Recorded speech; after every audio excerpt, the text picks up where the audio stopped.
जो पॉइंट्स मैंने लिख रखे इस पॉइंट को पहले मैं आपको समझाऊंगा, उसके बाद इन पॉइंट का इस्तेमाल करते हुए मैं आपको एग्जांपल के थ्रू आपको एल्डोल कंडेंसेशन पूरी तरीके से समझा दूंगा।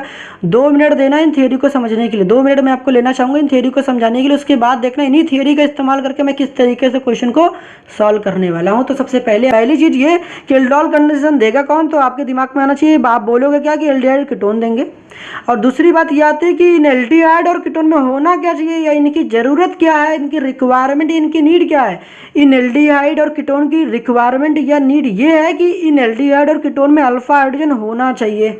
ये बात समझ में आई। मैंने ये कहा कि जो भी आप एल्डिहाइड या कीटोन लोगे उनमें क्या होना चाहिए, अल्फा हाइड्रोजन होना चाहिए। अगर अल्फा हाइड्रोजन है तभी एल्डोल कंडेंसेशन को देगा, नहीं तो एल्डोल कंडेंसेशन नहीं देगा।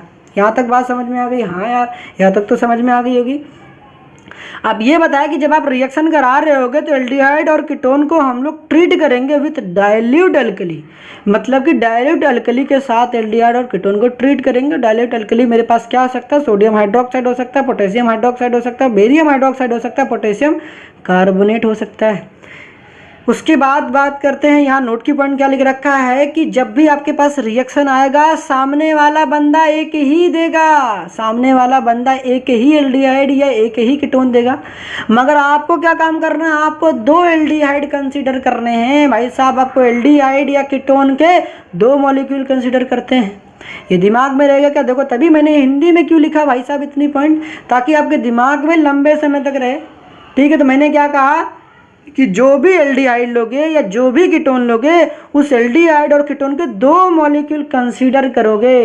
एल्डिहाइड और कीटोन के 2 मॉलिक्यूल कंसीडर करते हैं।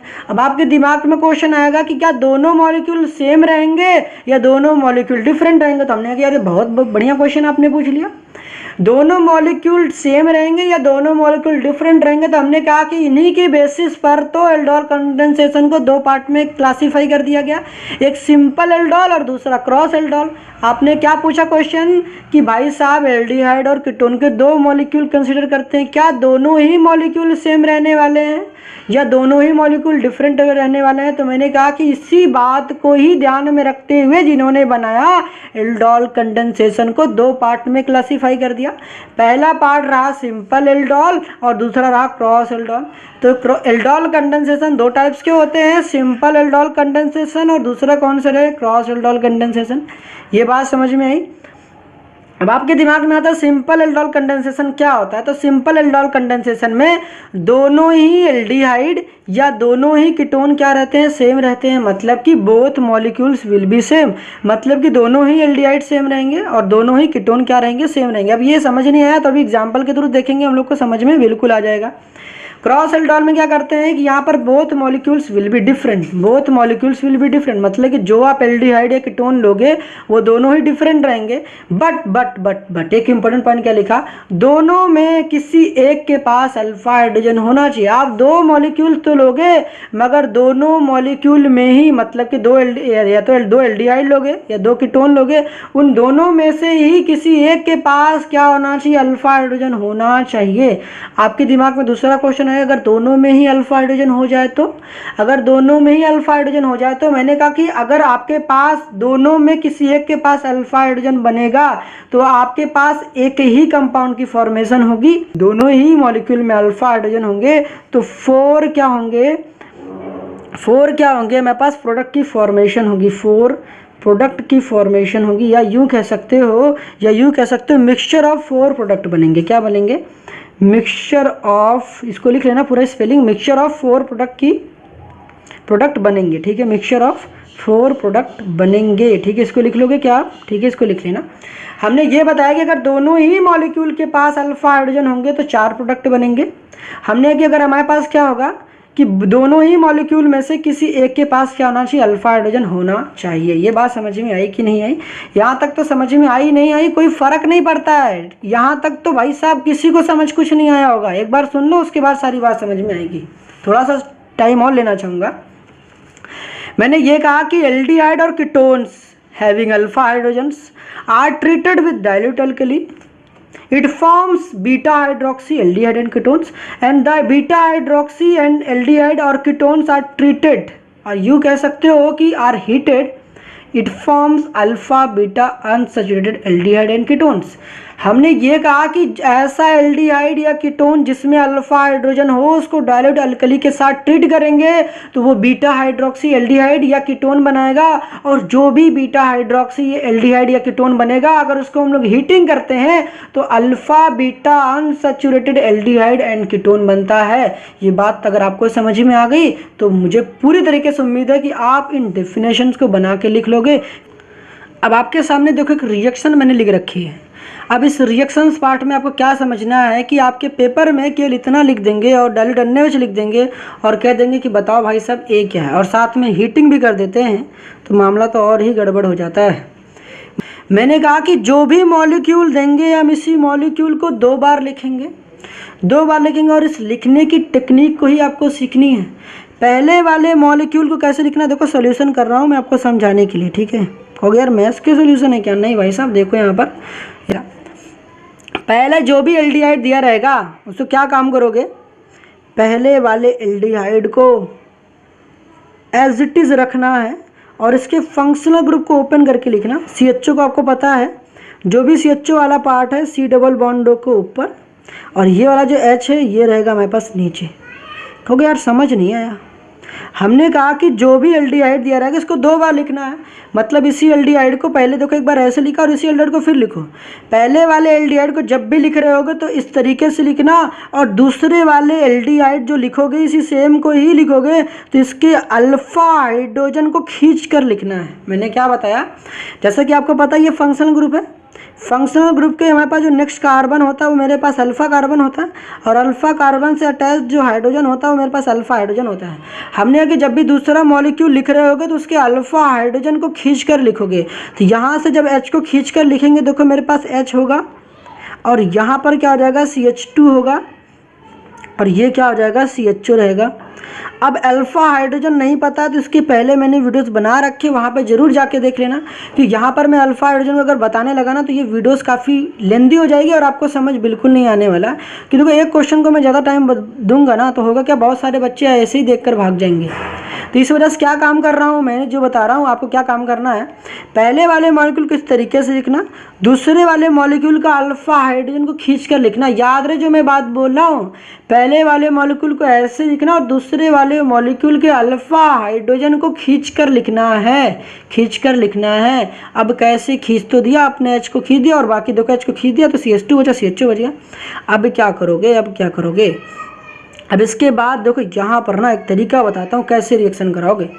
यहाँ पर जो ये पार्ट दिखता है आपके पास, क्या ये वाला जो पार्ट दिखता है यहाँ पर, तो चलो आ जाएगा क्या, चलो देखते हैं। हमने ये जो H होगा ना, इस H को ले जाकर ना इस O को चिपका दोगे। आपके पास देखो यहाँ पर ना देखो डबल बॉन्ड दिख रहा है। अब आपको इतनी बात तो पता होनी चाहिए, इतनी बात तो पता होनी चाहिए कि जो आपके पास ये डबल बॉन्ड होता है, जो आपके पास ये डबल बॉन्ड होता है, अगर इस एक डबल बॉन्ड को तोड़ेंगे, मतलब एक बॉन्ड को अगर तोड़ोगे तो 2 वैलेंसी फ्री होती है। मतलब एक बॉन्ड में आपको पता है ना 2 इलेक्ट्रॉन होते हैं, अगर हम इसको बीच से तोड़ देंगे तो देखो एक वैलेंसी इसकी फ्री हो जाएगी। मतलब देखो ऐसे होता है, एक बॉन्ड तो रहेगा, हम करें एक बॉन्ड को ना ब्रेक कर दो तो आपको पता है कि ये 1 इलेक्ट्रॉन ऑक्सीजन का था, 1 इलेक्ट्रॉन कार्बन का था, तो 1 इलेक्ट्रॉन यहाँ पर आ जाएगा, 1 इलेक्ट्रॉन कार्बन का हो जाएगा। मतलब एक वैलेंसी ऑक्सीजन की फ्री हो जाएगी, एक वैलेंसी कार्बन की फ्री हो जाएगी। देखो एक बॉन्ड में 2 इलेक्ट्रॉन होते हैं, दोनों ने आपस में अपने इलेक्ट्रॉन लगा रखे थे, एक इलेक्ट्रॉन ऑक्सीजन ने अपने ले लिए और कार्बन ने अपने ले लिए। जब ऑक्सीजन ने अपने ले लिए मैंने यहाँ दिखा रखा, जो कार्बन ने ले रखे यहाँ दिखा रहा, जैसा कि आपको पता है वैलेंसी को मैंने ऐसे दिखा दिया, ये बता रहा कि वैलेंसी फ्री है। अभी जो वैलेंसी फ्री होगी आपको पता है, यहाँ पर देखोगे ये हाइड्रोजन को ले जाकर क्या कर दोगे, चिपका। पहले देखो मैंने ऐसे किया, CH3 लिखा, फिर C लिखा, यहाँ पर देखो एक बॉन्ड को मैंने ब्रेक कर दिया, O लिखा, उसके बाद यहाँ पर एक वैलेंसी फ्री हुई और नीचे वाला तो हाइड्रोजन एज इट इज़ ही था, एक वैलेंसी यहाँ फ्री हुई। एक बॉन्ड टूटता है 2 वैलेंसीज फ्री होती हैं, एक बॉन्ड ब्रेक होगा 2 वैलेंसी फ्री होंगी। मैंने इस बॉन्ड को ब्रेक कर दिया, 2 वैलेंसी फ्री हो गई कि यहाँ पर। अब क्या काम करना है आपको पता है कि ये वाला ग्रुप यहाँ पर जो हमारे पास H है और CH2 क्या लिखा गया है, CHO लिखा गया। अब आपको क्या काम करना है, आपको क्या काम करना है, जो ये H रहेगा इस H को ले जाकर यहाँ पर चिपका देना है, इस H को ले जाकर यहाँ चिपका देना है, और ये जो पार्ट बचेगा इसको ले जाकर यहाँ पर अटैच कर देना। देखो कैसे दिखेगी इसकी शक्ल, इसकी शक्ल जो दिखेगी CH3 फिर उसके बाद C, यहाँ पर होगा OH, और यहाँ पर जब आपको पता है कि ये पार्ट तो जाके यहाँ पर अटैच हो गया, तो यहाँ पर तो वैलेंसी फिर ये वाला पार्ट और ये वाले पार्ट आपस में अटैच हो जाएंगे, तो यहाँ पर बन जाएगा CH2 CHO बन जाएगा, और ये नीचे वाला पार्ट एज इट इज़ रहेगा। अब यहाँ पर देखो, जो मैंने आपको एक पॉइंट लिख रखी थी, जहाँ पर आपने पहली कंडीशन को फुलफिल किया है कि जो भी एल्डिहाइड और कीटोन्स होंगे उसके अल्फा हाइड्रोजन को खींचना है, ठीक है। उसके बाद डायल्यूट अल्कली के साथ रिएक्शन करानी है, जो कंपाउंड बनेगा उसको हम लोग बीटा हाइड्रोक्सी एल्डिहाइड और कीटोन कहेंगे। और याद रखना कि ये बीटा हाइड्रोक्सी अगर आपके पास नहीं बन रहा है, इसका मतलब आपने गलत कर रखा है। और देखते हैं क्या बीटा हाइड्रोक्सी एल्डिहाइड कीटोन बन रहा है या नहीं बन रहा है, और देखते हैं कैसे चेक करते हैं। हमने कि देखो, ये हमने कहा कि देखो अल्फा कार्बन क्या होता है, बीटा कार्बन क्या होता है, मैंने बताया था कि फंक्शनल ग्रुप से attached next carbon alpha carbon, functional group से directly attached carbon alpha carbon, और अल्फा कार्बन से अटैच्ड कार्बन क्या होता है, बीटा कार्बन। और बीटा कार्बन पे बताओ OH ग्रुप जुड़ा है कि नहीं है, OH ग्रुप अटैच्ड है या नहीं है। इसी OH ग्रुप को हम लोग क्या कहते हैं, हाइड्रोक्सी कहते हैं, इतना तो पता होगा। OH ग्रुप को हम लोग क्या कहते हैं, हाइड्रोक्सी कहते हैं। तो मैंने वही कहा कि देखो ये मेरे पास CHO एक फंक्शनल ग्रुप है, फंक्शनल ग्रुप से डायरेक्टली अटैच्ड कार्बन को अल्फा कार्बन, और अल्फा कार्बन से जो कार्बन अटैच्ड होता है उसे हम बीटा कार्बन कहते हैं, क्योंकि यहाँ बीटा कार्बन पर हाइड्रोक्सी अटैच्ड है, इसीलिए हम लोग इसको क्या कहते हैं, बीटा हाइड्रोक्सी एल्डिहाइड कहेंगे। ये जो बनने वाला स्पीसीज उसको हम लोग क्या कहेंगे, बीटा हाइड्रोक्सी एल्डिहाइड। तो ये भी हमने चेक किया कि भाई साहब मेरा बीटा हाइड्रोक्सी एल्डिहाइड बन रहा है।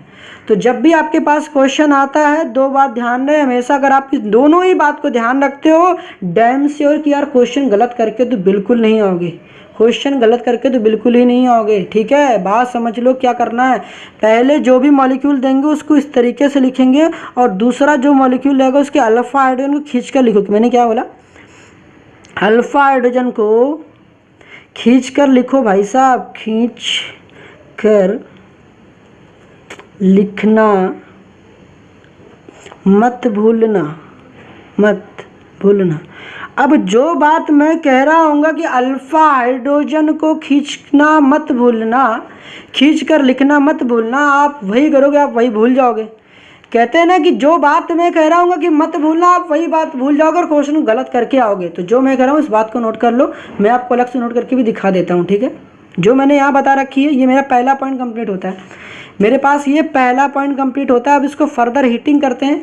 अब हीटिंग करने के बाद क्या होगा, जब भी हीटिंग करोगे तो जिस कार्बन पर OH कनेक्टेड होगा उसके अगल बगल देखना कि बताओ उस कार्बन OH जिस कार्बन से कनेक्टेड है उसके अगल बगल देखना कि जो कार्बन, इस कार्बन से कौन सा कार्बन अटैच्ड है। इस कार्बन OH देखो जिस कार्बन से कनेक्टेड है ये वाला कार्बन है, इस कार्बन से ये वाला भी कार्बन कनेक्टेड है, ये वाला कार्बन भी। और देखना कि जो OH जिस कार्बन से कनेक्टेड है उससे अटैच्ड कार्बन के पास, किन कार्बन के पास हाइड्रोजन कम है। तो देखो यहाँ वाले हाइड्रोजन के, इस वाले कार्बन के पास भी हाइड्रोजन 2 है, इस वाले कार्बन के पास हाइड्रोजन 3 है। तो जिसके पास हाइड्रोजन कम होगा वहाँ से क्या निकालोगे, वाटर के मॉलिक्यूल को रिमूव कर दोगे, वाटर के मॉलिक्यूल को रिमूव कर दोगे। मतलब क्या हुआ, जब हीटिंग करोगे ना तो यहाँ पर यहाँ का OH और यहाँ का H निकाल लोगे, तो यहाँ पर मेरे पास देखो क्या हो जाएगा, CH3 हो जाएगा, यहाँ पर C हो जाएगा, और यहाँ पर डबल बॉन्ड की फॉर्मेशन हो जाएगी, डबल बॉन्ड CH हो जाएगा, और यहाँ पर CHO हो जाएगा, और यहाँ तो H था ही। इसको और अच्छे से लिखोगे, थोड़ा इसको यहाँ चिपका के लिख सकते हो। देखो यहाँ पर CH3 लिख दोगे, CH लिख दोगे, उसके बाद डबल बॉन्ड फिर से CH, और यहाँ पर हो जाएगा CHO। पता यहाँ तक कोई दिक्कत क्या, किसी भी तरीके की मुझे नहीं लगता ये प्रॉब्लम सबको आई होगी। क्या ये आपको समझ नहीं है ये डबल बॉन्ड कैसे बना? अगर नहीं समझ में है, देखो मैं इसको भी समझा रहा हूँ, इस लेक्चर में एक ही एग्जाम्पल समझा रहा हूँ, लेकिन इस एग्जाम्पल को समझने के बाद आपके आने वाले जो भी एग्जाम्पल होंगे, मैं डेफिनेटली कह रहा हूँ आप गलत करके बिल्कुल नहीं आओगे, क्योंकि मैं आपको समझाने की पूरी कोशिश कर रहा हूँ और हर एक बात समझा रहा हूँ। देखो मैं यहाँ पर मैं क्या बताता हूँ आपको, पूरी स्ट्रक्चर अगर ऐसे समझ नहीं आती ना, एक बार स्ट्रक्चर को मैं ओपन करके दिखाता हूँ। आपके पास CH3 था, यहाँ पर OH था कि नहीं था? बिल्कुल था। हमने कहा कि यहाँ पर H था, आपने कहा कि बिल्कुल जी यहाँ भी H था। हमने ये दोनों जो हाइड्रोजन आपके पास दिख रहे हैं, ये जो दोनों जो आपके पास हाइड्रोजन यहाँ दिख रहे हैं, इस हाइड्रोजन को मैं ना एक काम कर देता हूँ, यहाँ पर मैं इस हाइड्रोजन को यहाँ पर मैं ऐसे लिख देता हूँ, और इस हाइड्रोजन को ऐसे लिख देता हूँ, और यहाँ पर CHO को मैं ऐसे ही अटैच्ड कर देता हूँ। अब बताओ, मैंने कहा कि जब आप ऐसा बीटा हाइड्रोक्सी एल्डिहाइड और कीटोन या बना लोगे तो उसके बाद आपका नेक्स्ट स्टेप क्या रहेगा, हीटिंग करोगे। जैसा कि आपको पता है कि जब हीटिंग करोगे तो अच्छो की पानी निकल जाती है, गर्मी पड़ने से अच्छो की भाई पानी निकल जाती है। तो मतलब कि जब हीट करोगे तो इससे वाटर के मॉलिक्यूल रिलीज हो जाएंगे।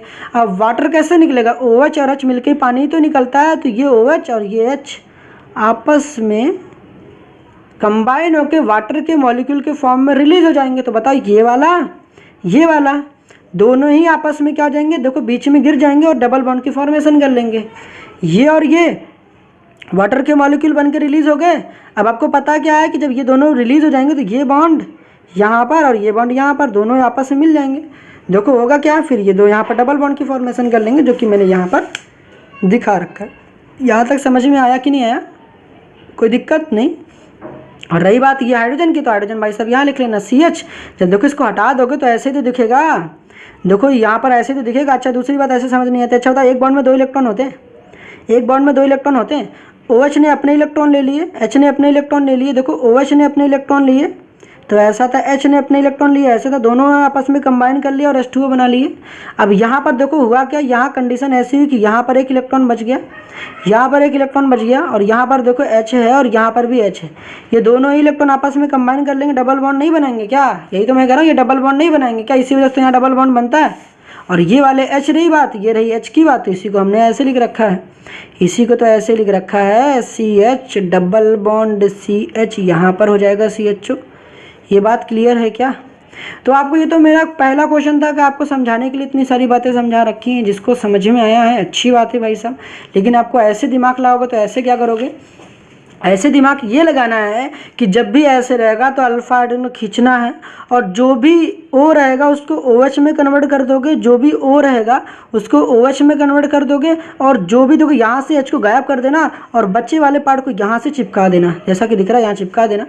अब क्या होगा, जब भी ऐसा कर दोगे तो बीटा हाइड्रोक्सी एल्डिहाइड बन जाएगा, कीटोन बन जाएगा। और उसके बाद क्या काम करना है, जब भी बनेगा OH जिस कार्बन से कनेक्टेड, उसके बगल में देखना जिसके पास हाइड्रोजन कम होगी उसके एक हाइड्रोजन को निकाल लेना, पानी बना के निकाल देना, मतलब कि माइनस का H2O कर देना, रिलीज हो जाएगा। अब निकाल दोगे तो आपको पता है कि यहाँ पर जहाँ पर OH निकालना और जहाँ से हाइड्रोजन निकालना, जिस कार्बन से हाइड्रोजन निकालना, उनके बीच में डबल बॉन्ड की फॉर्मेशन कर देना और हो जाएगा आपका ये हमारे पास एल्डिहाइड कंडेंसेशन का पहला एग्जांपल डन। समझ में आया कि नहीं आया? तो ये थी पूरी तरीके से। अब यहाँ पर देखो मेरी दूसरी पॉइंट क्या कंप्लीट होती है। दूसरी पॉइंट में मैंने आपको ये बता रखा था कि अल्फा बीटा अनसैचुरेटेड एल्डिहाइड या कीटोन बनेंगे। इसका क्या मतलब था, देखो मैंने ये बताया था कि फंक्शनल ग्रुप के, देखो फिर से देखो, फंक्शनल ग्रुप के नेक्स्ट कार्बन अल्फा, उसके नेक्स्ट कार्बन क्या हो गया बीटा। हमने कहा कि देखो अल्फा कार्बन और बीटा कार्बन पर डबल बॉन्ड बना हुआ है। जब भी कार्बन कार्बन के बीच में डबल बॉन्ड बने हो या ट्रिपल बॉन्ड बने हो तो ऐसी चीज़ों को हम लोग अनसैचुरेशन कहते हैं। अनसैचुरेशन का मतलब ही होता है कार्बन कार्बन के बीच में या तो डबल बॉन्ड है या तो ट्रिपल बॉन्ड है, तो उसको हम लोग अनसैचुरेशन कहते हैं। यहाँ पर देखो डबल अल्फा कार्बन पर और बीटा कार्बन के बीच में क्या है, डबल बॉन्ड है, इसीलिए हम कह रहे हैं कि यहाँ पर क्या होता है, अल्फा बीटा अनसैचुरेटेड एल्डिहाइड या कीटोन बनता है। तो क्योंकि देखो यहाँ पर एल्डिहाइड है इसीलिए अल्फा बीटा अनसैचुरेटेड ये एल्डिहाइड है। यहाँ पर देखो फंक्शन ग्रुप मेरा एल्डिहाइड है, तो ये बनने वाली चीज़ को हम लोग क्या कहेंगे, alpha beta unsaturated, alpha beta unsaturated क्या बोलेंगे, एल्डिहाइड बोलेंगे। आई होप ये चीज़ें तो समझ में आई होगी। बताओ किसी तरीके की दिक्कत नहीं रही होंगी। तो एक एग्जांपल और लेते हैं फिर उसके बाद समझते हैं। तो इस लेक्चर को देखो इसमें क्या हुआ, अगर कायदे में मैं आपको लिख के दिखा रहा हूँ हिसाब से, तो आप क्या लिखोगे, तो देखो आपको पेपर में अगर देखो दोनों लिखा CH3 CHO लिखा गया है, डाइल्यूट NaOH लिखा गया है, हीटिंग लिखा गया है, तो आप प्रोडक्ट की फॉर्मेशन में डायरेक्ट यही लिख कर आओगे। अगर आपको केवल डाइल्यूट NaOH लिखा गया है तो आप डाइल्यूट NaOH वाले स्टेप में केवल ये बना के दिखाओगे, डाइल्यूट NaOH लिखा गया है तो आप केवल यहाँ तक काम करोगे। अगर हीटिंग भी दिखाया गया है तो आप वाटर के मॉलिक्यूल को भी रिलीज करके ये पूरा कंपाउंड बना के दिखाओगे। तो यहाँ वाले कंपाउंड में पहले ये बनाओगे, उसके बाद फिर इसके बाद ये बनाओगे। अगर देखो यहाँ दोनों ही दिखा के देखो दोनों स्टेप एक साथ है, इसका मतलब हुआ कि आपको फाइनल प्रोडक्ट बना के देना है। मतलब जब भी अगर ऐसे आएगा डाइल्यूट NaOH भी और हीटिंग है तो आप केवल लास्ट में आपको ये लिख कर दिखाना। अगर ये हीटिंग नहीं होता तो आप केवल यही लिख कर दिखाते यहाँ पर एक ही प्लेस पर। समझ में आया क्या? अब एक रिएक्शन और देखते हैं तो शायद आपको ज़्यादा समझ में आएगा। एक एग्जांपल देखो और लेते हैं फिर आपको समझाते हैं। फिर से मैंने कहा कि देखो आपके पास फिर से ऐसा कुछ कंडीशन, मैंने इस बार ले लिया कीटोन। कीटोन में मैंने कौन सा कीटोन लिया, मैंने ले लिया एसीटोन CH3CO CH3 ले लिया।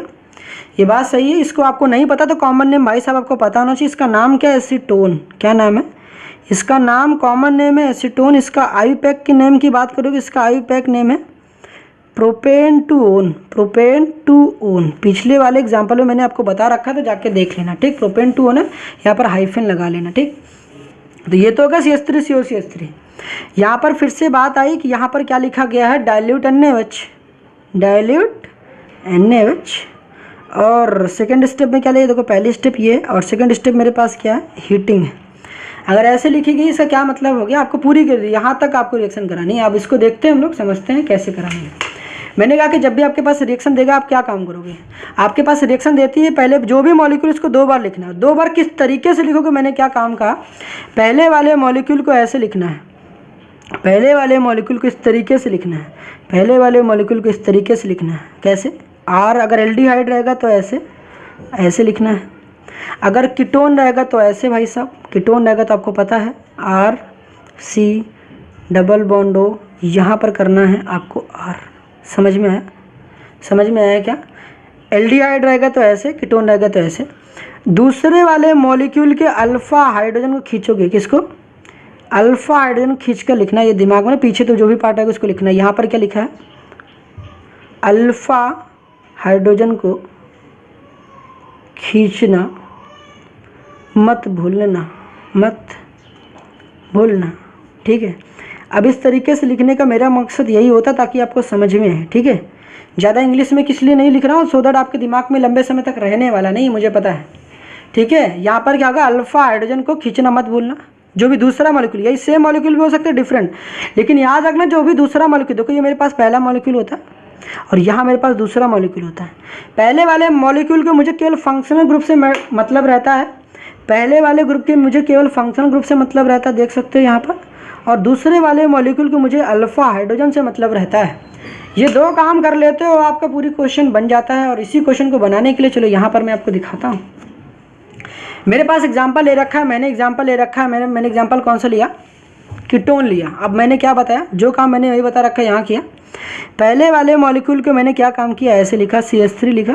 जैसे कि आपको पता है ये भी R है, ये भी कार्बन की चेन है और ये भी कार्बन की चेन है, मतलब कि ये इस कैटेगरी से बिलोंग करेगा। मेरे पास ये कीटोन है, ये भी R है और ये भी R। जब भी एल्डिहाइड रहता है तो भाई साहब वहाँ एक H रहता है, ठीक है। तो यहाँ पर मेरे पास क्या है? ये मेरे पास कीटोन है। तो यहाँ पर आपको क्या काम करना है? कीटोन को आप ऐसे लिखोगे, ऐसे, उसके बाद ऐसे कर लोगे। बताओ समझ में आई? दूसरे वाले मॉलिक्यूल को लिखोगे मगर अल्फा हाइड्रोजन को खींचकर। अल्फा हाइड्रोजन यहाँ पर कौन सा है? ये आपको मैंने बताया था प्रीवियस लेक्चर में। कीटोन में देखोगे ध्यान से, कीटोन ये रहा मेरे पास, ये रहा CH3 और ये रहा CH3। हमने कहा कि ये मेरे पास फंक्शनल ग्रुप है, फंक्शनल ग्रुप के नेक्स्ट कार्बन या फंक्शनल ग्रुप से मेरे पास डायरेक्टली अटैच्ड कार्बन को अल्फा कार्बन।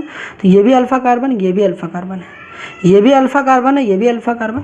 और अल्फा कार्बन से अटैच्ड हाइड्रोजन को हम लोग क्या कहते हैं? Alpha hydrogen. तो अल्फा हाइड्रोजन यहाँ भी है और यहाँ भी है। एक हाइड्रोजन को ही खींच के लिखना है, ध्यान रखना, केवल एक अल्फा हाइड्रोजन को खींच के लिखना है, एक अल्फा हाइड्रोजन को खींचना मत भूलना। एक केवल ये ध्यान रखना, ओनली वन, ठीक है। ओनली वन अल्फा हाइड्रोजन क्या करोगे? स्नैच करोगे, ठीक है।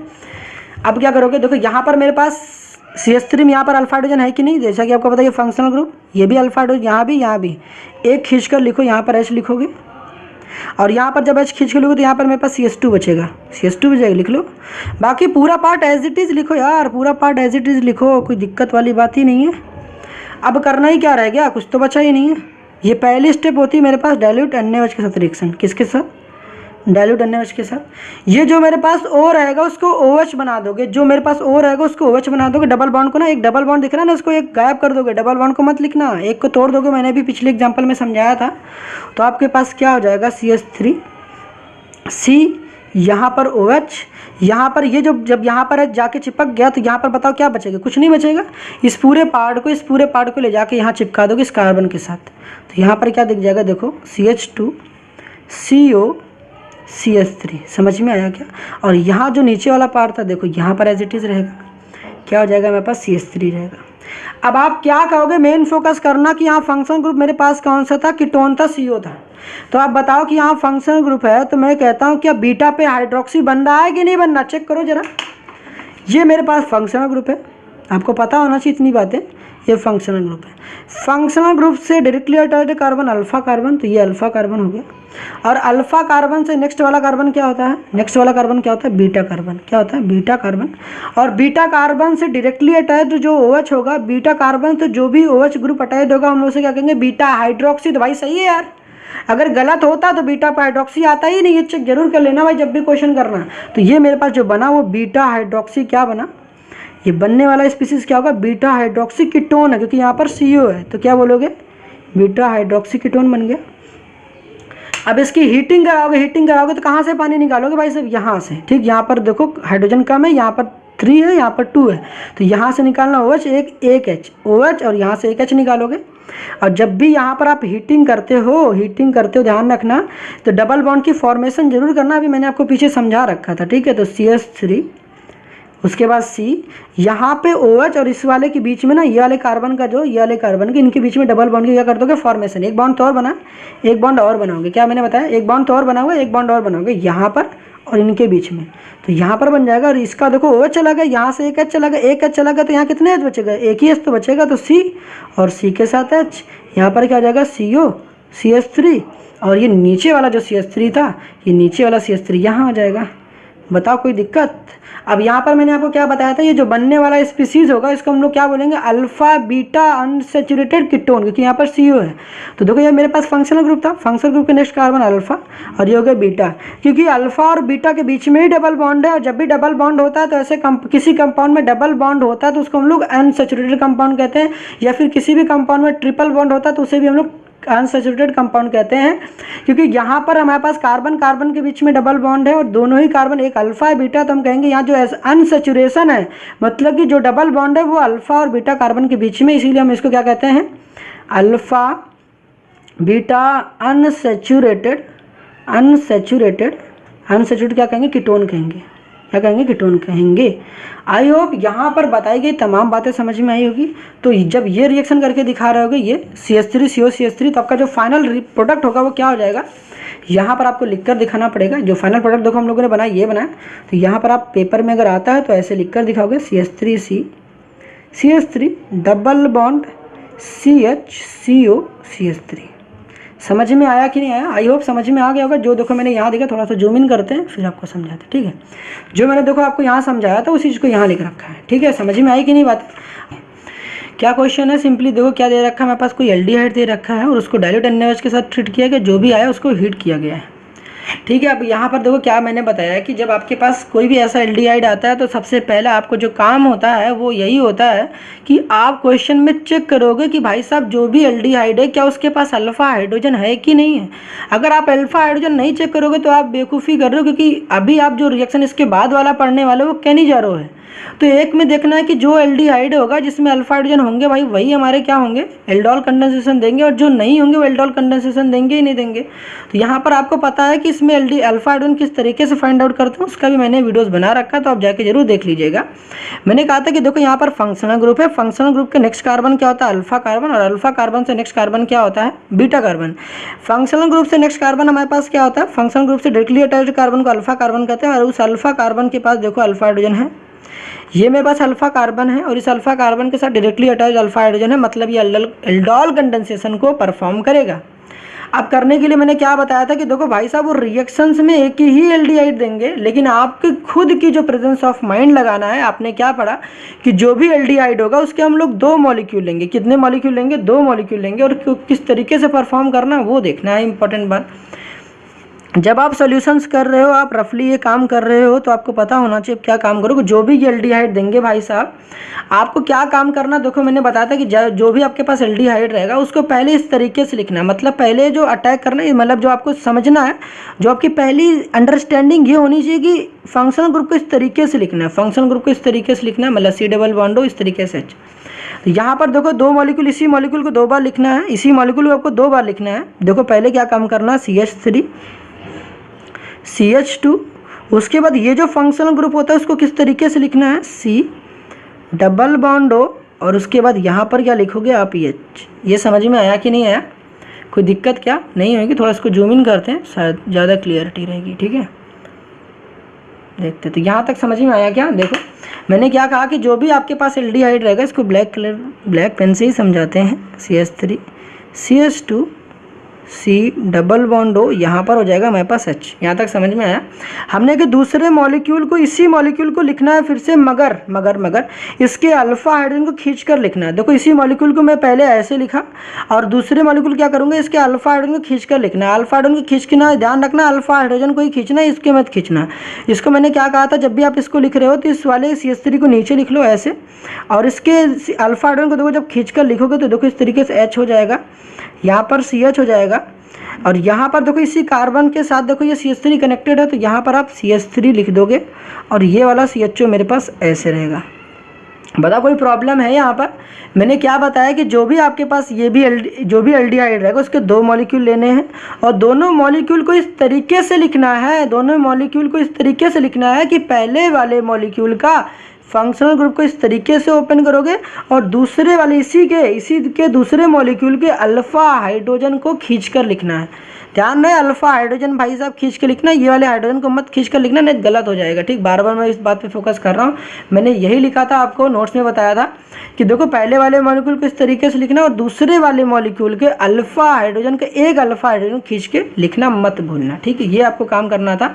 तब इसके बाद रिएक्शन को कराना है। तो देखो ये तो पहला पार्ट होगा कि डाइल्यूट NaOH के रिएक्शन कराते हो तो क्या होता है। मैंने क्या बताया था, इसके बाद जो भी ये H रहेगा उसको O के साथ क्या कर दोगे, चिपका दोगे। ध्यान रखना इस बॉन्ड को यहाँ से ना एक बॉन्ड को गायब कर दोगे। ठीक है, ये डबल बॉन्ड था, एक बॉन्ड को तोड़ दोगे आप, इसको ब्रेक डाउन करोगे तो आपके पास देखो कैसा दिखेगा। इस O को OH बना दोगे, देखो CH3 हो जाएगा, CH2 हो जाएगा और ये C, और जो भी हमारे पास ये O रहेगा उसको OH बना दोगे। ये वाला H यहाँ पर जाके चिपक जाएगा तो OH हो जाएगा। और देखो जब ये चीज़ यहाँ जाकर चिपक जाएगा, यहाँ पर ये जो भी पार्ट यहाँ बचेगा इस पूरे पार्ट को उठाकर इसके साथ धर के चिपका देना है। ठीक है, तो यहाँ पर करोगे तो ऐसा क्या हो जाएगा, यहाँ पर CH हो जाएगा, CHO हो जाएगा और यहाँ पर क्या हो जाएगा, CH3 हो जाएगा। पता इतनी बात क्लियर है क्या? यहाँ पर देखो मैंने क्या काम किया कि पहले दोनों मॉलिक्यूल को लिखना है, मतलब इसी मॉलिक्यूल देंगे वो एक ही देंगे। आपको खुद की अंडरस्टैंडिंग होनी चाहिए कि भाई साहब हमें जब भी एल्डोल कंडेंसेशन कराते हैं 2 मॉलिक्यूल लेने पड़ते हैं। पहले वाले मॉलिक्यूल को इस तरीके से लेते हैं, उसके फंक्शनल ग्रुप को इस तरीके से ओपन करके लिखते हैं और दूसरे वाले मॉलिक्यूल के अल्फा हाइड्रोजन को स्ट्रेच करते हैं, खींच कर यहाँ लिखते हैं और बाकी वाले पार्ट को यहाँ नीचे लिख देते हैं इस तरीके से। अब क्या करते हैं, जो भी हमारे पास ये डबल बॉन्ड ऑक्सीजन है, अब इसको क्या करेंगे, जो भी ऑक्सीजन रहेगा उस ऑक्सीजन के साथ H को चिपका देंगे। याद रहे इस डबल बॉन्ड को एक तोड़ देना है, इसको ब्रेक डाउन कर देना। ठीक है, ये नहीं कि डबल बॉन्ड यहाँ रहने देना है। एक बॉन्ड को आप तोड़ते हो तो यहाँ पर इसको तोड़ दोगे तो यहाँ पर क्या हो जाएगा, इस O के साथ OH को चिपका देना और जो भी ये पार्ट जब यहाँ से गायब हो जाएगा, देखो ये पार्ट जब गायब हो जाएगा ये पूरे पार्ट को यहाँ पर क्या कर दोगे, चिपका देना। ठीक, यहाँ पर चिपका दिया आपने। अब उसके बाद हमारे पास ये जो पार्ट होता है ये सिंपली क्या हुआ, मेरे पास ये एल्डोल होता है। क्या होता है, ये एल्डोल बन जाता है। अब कंडेंसेशन का मतलब होता है कि यहाँ पर रिमूवल ऑफ वाटर मॉलिक्यूल, मतलब जब हीट कर देते हैं, मतलब ये तो देखो मेरे पास सिंपली एल्डोल बना। ये पहला स्टेप हमारा डन हुआ, जो कि मेरा पहला स्टेप था। ये डाइल्यूट NaOH के साथ रिएक्शन कराओगे तो ये बनेगा। अब जब इसकी हीटिंग कराते हैं, तो होता क्या है यहाँ पर, जैसा कि आपको पता है किसी को हीट करोगे तो क्या निकल जाएगा, पानी निकल जाएगा। भाई जब ज़्यादा गर्मी होगी तो पानी निकल जाएगा कि नहीं निकल जाएगा। तो मैंने बताया कि अगर इसको हीट करते हो तो क्या निकल जाएगा, वाटर का मॉलिक्यूल रिमूव हो जाएगा। अब वाटर के मॉलिक्यूल को रिमूव किस तरीके से करोगे, इस बात पे फोकस करना। OH जिस कार्बन से कनेक्टेड होगा उसके उसी कार्बन के अगल और बगल वाले कार्बन को देखना, मतलब इसके नेबरिंग कार्बन को देखना, और जिस कार्बन के पास लेसर हाइड्रोजन होंगे उसके H को ना खींच कर ना डबल बॉन्ड वहाँ पर बना देना। मतलब कि देखो एक OH यहाँ से लोगे और एक OH जहाँ से जिस कार्बन के साथ कनेक्टेड है उसके अगल बगल वाले कार्बन को देखो, मतलब नेबरिंग कार्बन को देखो किसके पास हाइड्रोजन कम है। तो यहाँ पर देखो 2 हाइड्रोजन है, यहाँ पर देखो 1 हाइड्रोजन है। तो जिसके पास हाइड्रोजन 1 है उसका एक OH और एक H मिलकर क्या बनाएंगे, वाटर का मॉलिक्यूल रिमूव हो जाएगा और जहाँ से H निकलेगा और OH जिस कार्बन से कनेक्टेड था उनके बीच में क्या लग जाएगा, डबल बॉन्ड क्रिएट हो जाएगा। मेरा कहने का क्या मतलब है, देखो इस तरीके से होगा CH3 CH2, उसके बाद यहाँ पर क्या हो जाएगा C, और यहाँ पर ध्यान रहे इन्हीं के बीच में जहाँ OH लिखा है, OH जिस कार्बन से कनेक्टेड है और जहाँ से आपने हाइड्रोजन को रिमूव किया जिसके पास लेसर हाइड्रोजन था, उन कार्बन के बीच में डबल बॉन्ड क्रिएट होगा। ठीक है, तो यहाँ पर डबल बॉन्ड क्रिएट हो जाएगा और यहाँ से तो H गायब हो चुका है तो यहाँ पर तो केवल कार्बन ही रहेगा। उसके बाद यहाँ पर CHO हो जाएगा और नीचे क्या हो जाएगा, CH3 हो जाएगा। यहाँ तक समझ में आया कि नहीं? ये जो है मेरे पास ये है एल्डोल कंडेंसेशन, ये रियलिटी में ये एल्डोल कंडेंसेशन है। यहाँ पर क्योंकि कंडेंसेशन का क्या मतलब हो गया, यहाँ पर रिमूवल ऑफ वाटर मॉलिक्यूल, तो यहाँ पर रिमूवल ऑफ वाटर मॉलिक्यूल हुआ है, माइनस का H2O हो गया, एक OH और यहाँ से एक H निकल गया और यहाँ पर क्या हुआ, डबल बॉन्ड की फॉर्मेशन हो गई। समझ में आया? इसी को हम लोग क्या बोलते हैं, देखो अल्फा बीटा अनसैचुरेटेड एल्डिहाइड। क्यों? क्योंकि देखो ये फंक्शनल ग्रुप है, फंक्शनल ग्रुप का नेक्स्ट कार्बन क्या होता है, अल्फा, और उसके अल्फा कार्बन के नेक्स्ट कार्बन क्या होता है, बीटा। क्योंकि जहाँ जो डबल बॉन्ड है अल्फा और बीटा कार्बन के बीच में है, इसीलिए हम इसको क्या बोलते हैं, अल्फा बीटा अनसैचुरेटेड एल्डिहाइड।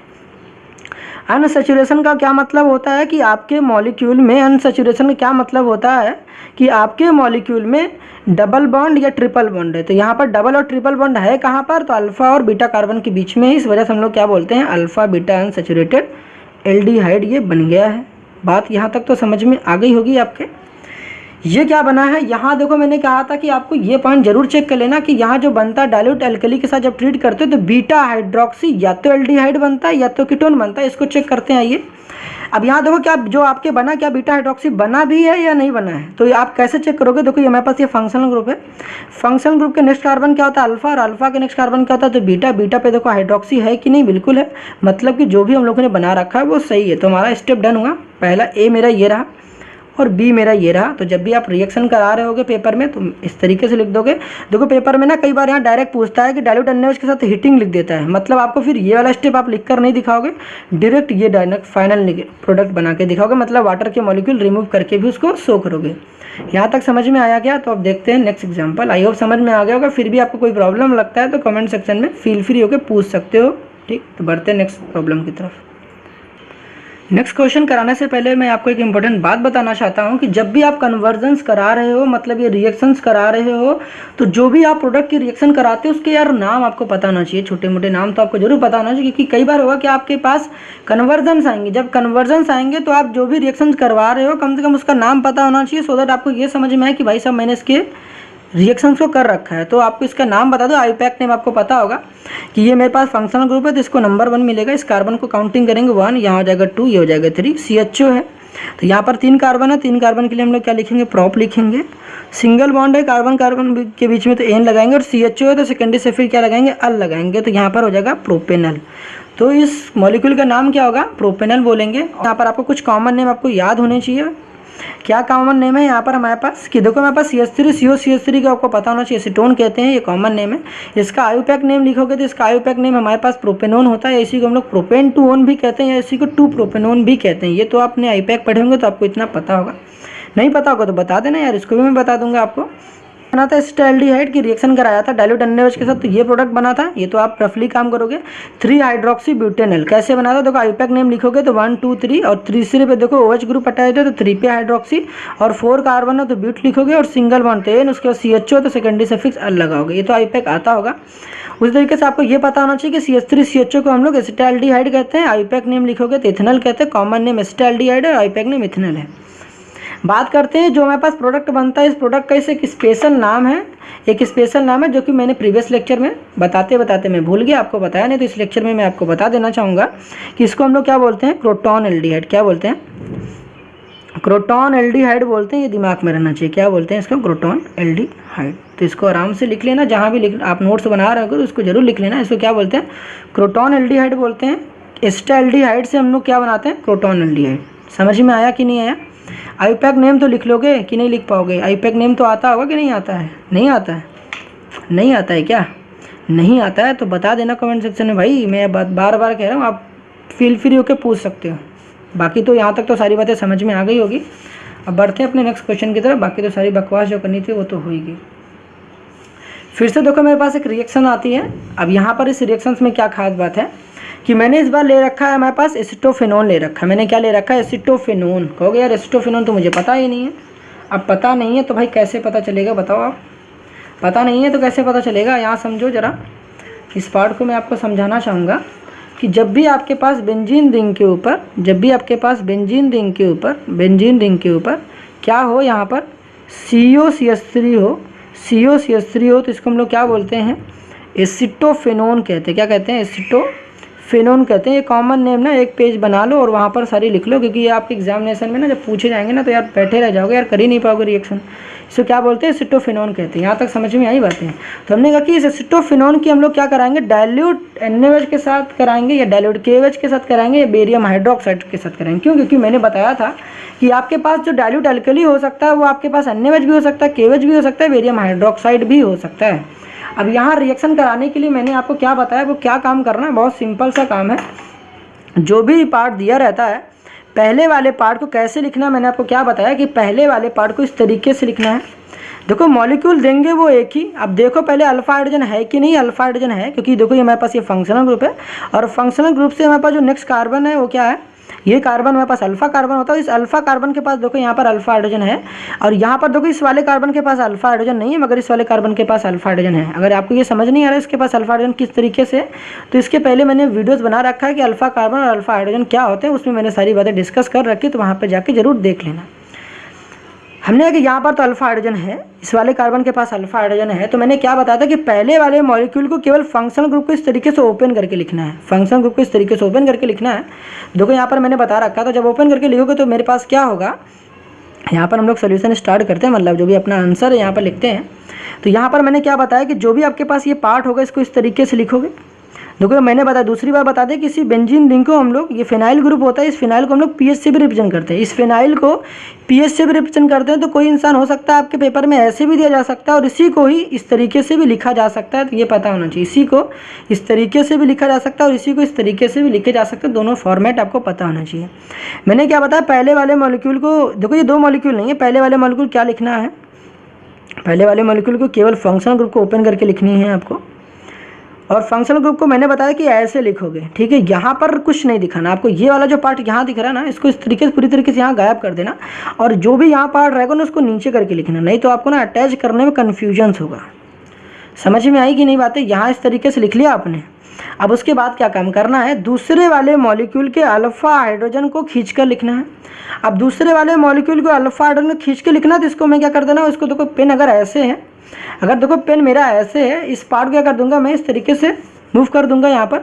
मतलब कि जो भी हमारे पास ये वाला पार्ट था, ये वाला पार्ट था, मैं इधर कर दूंगा। मतलब देखो मुझे अल्फा हाइड्रोजन खींचना था, तो मैंने क्या कि जो मॉलिक्यूल देखो CH3 इधर लिखा था, मैं इसको थोड़ा सा ऐसे कर दूंगा, तो गलत कुछ नहीं होता है। तो आप इसको ऐसे लिखना है, H को यहाँ पर स्ट्रेच करोगे, और उसके बाद इस CH3 वाले पार्ट को इस तरीके, H को स्ट्रेच कर लिया तो यहाँ पर क्या बच जाएगा, CH2 बच जाएगा, और बाकी पीछे वाले जो भी पार्ट था इसको इस तरीके से लिख लोगे, किसी भी तरीके की दिक्कत बिल्कुल भी नहीं होगी। थोड़ा सा हम लोगों ने इसको फ्लिप कर लिया है, यहाँ तक तो प्रॉब्लम नहीं हुई। अब क्या काम करना है आपको, जो भी ये हाइड्रोजन है, इसको हाइड्रोजन को क्या करोगे, खींच कर लेके जाके इस O को पकड़ा दोगे और O को OH बना दोगे, O को OH बना दोगे। जब बनाओगे तो आपके पास क्या मिलेगा, यहाँ पर देखो मैं इसको पीएच कह सकता हूँ। देखो जैसे मैंने कहा कि इस वाले पार्ट को हम लोग क्या कहते हैं, पीएच कहते हैं, मतलब फिनाइल पार्ट के। चलो यार दिखा देता हूँ, नहीं कहोगे यार क्या शॉर्ट फॉर्म रिप्रेजेंट कर रहे हो आप। यहाँ तक समझ में आई? देखो यहाँ पर था C, और ये वाला जब H इसके साथ अटैच होगा तो ये OH बन जाएगा, और ये वाला जो नीचे वाला यहाँ CH3 है ये नीचे ही रहेगा, और ये पूरा पार्ट इस कार्बन के साथ, ये पूरा पार्ट जो होगा, ये पूरा पार्ट जो होगा, ये पूरा पार्ट जो होगा, ये पूरा पार्ट पीछे वाला पार्ट इस कार्बन के साथ कनेक्टेड हो जाएगा। तो यहाँ पर क्या हो जाएगा, CH2, फिर क्या हो जाएगा C डबल बॉन्ड O, फिर क्या हो जाएगा बेंजीन रिंग, यहाँ पर इस तरीके से अटैच हो जाएगा।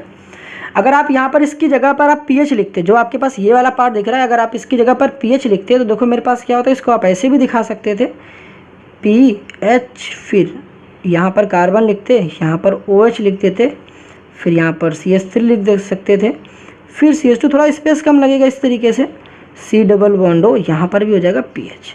अब आपको देखना क्या बीटा पे हाइड्रोक्सी आ रहा है कि नहीं आ रहा। मैंने आपको बताया था कि बीटा पे हाइड्रोक्सी नहीं आ रहा है अगर आपका, तो इसका मतलब गलत है।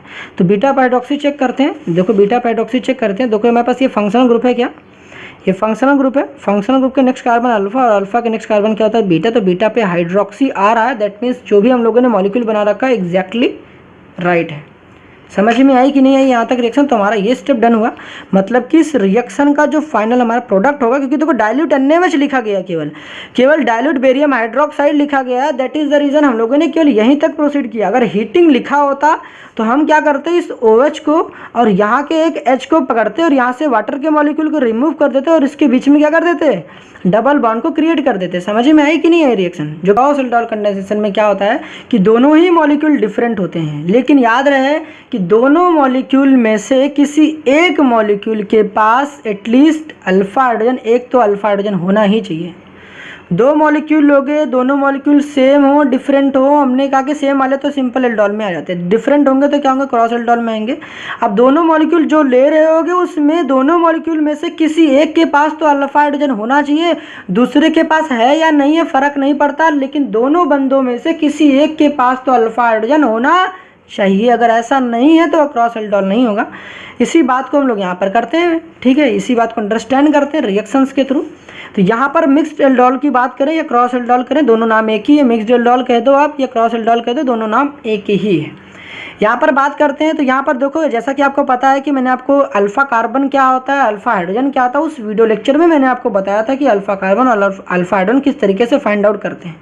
एसिटाल्डिहाइड में आपको पता है यहाँ पर फंक्शनल ग्रुप है, फंक्शनल ग्रुप के नेक्स्ट कार्बन क्या होता है, अल्फा कार्बन, और अल्फा कार्बन के साथ देख सकते हो हाइड्रोजन है, मतलब कि यह तो एल्डोल कंडेंसेशन के लिए पूरी तरीके से तैयार है देने के लिए कि भाई साहब ये देगा तो पूरी तरीके से एल्डोल कंडेंसेशन, क्योंकि यहाँ पर इसके पास अल्फा है। मगर दूसरे मॉलिक्यूल में देख सकते हो यहाँ पर फॉर्मेल्डिहाइड है, दूसरा मॉलिक्यूल मेरे पास क्या फॉर्मेल्डिहाइड है। फॉर्मेल्डिहाइड में देख सकते हो फंक्शनल ग्रुप तो है, फंक्शनल ग्रुप के नेक्स्ट कार्बन ही नहीं है तो अल्फा हाइड्रोजन की बात ही नहीं करेंगे। मैंने बताया था कि जब तक अल्फा कार्बन ही नहीं है तो अल्फा हाइड्रोजन की बात ही क्या करोगे।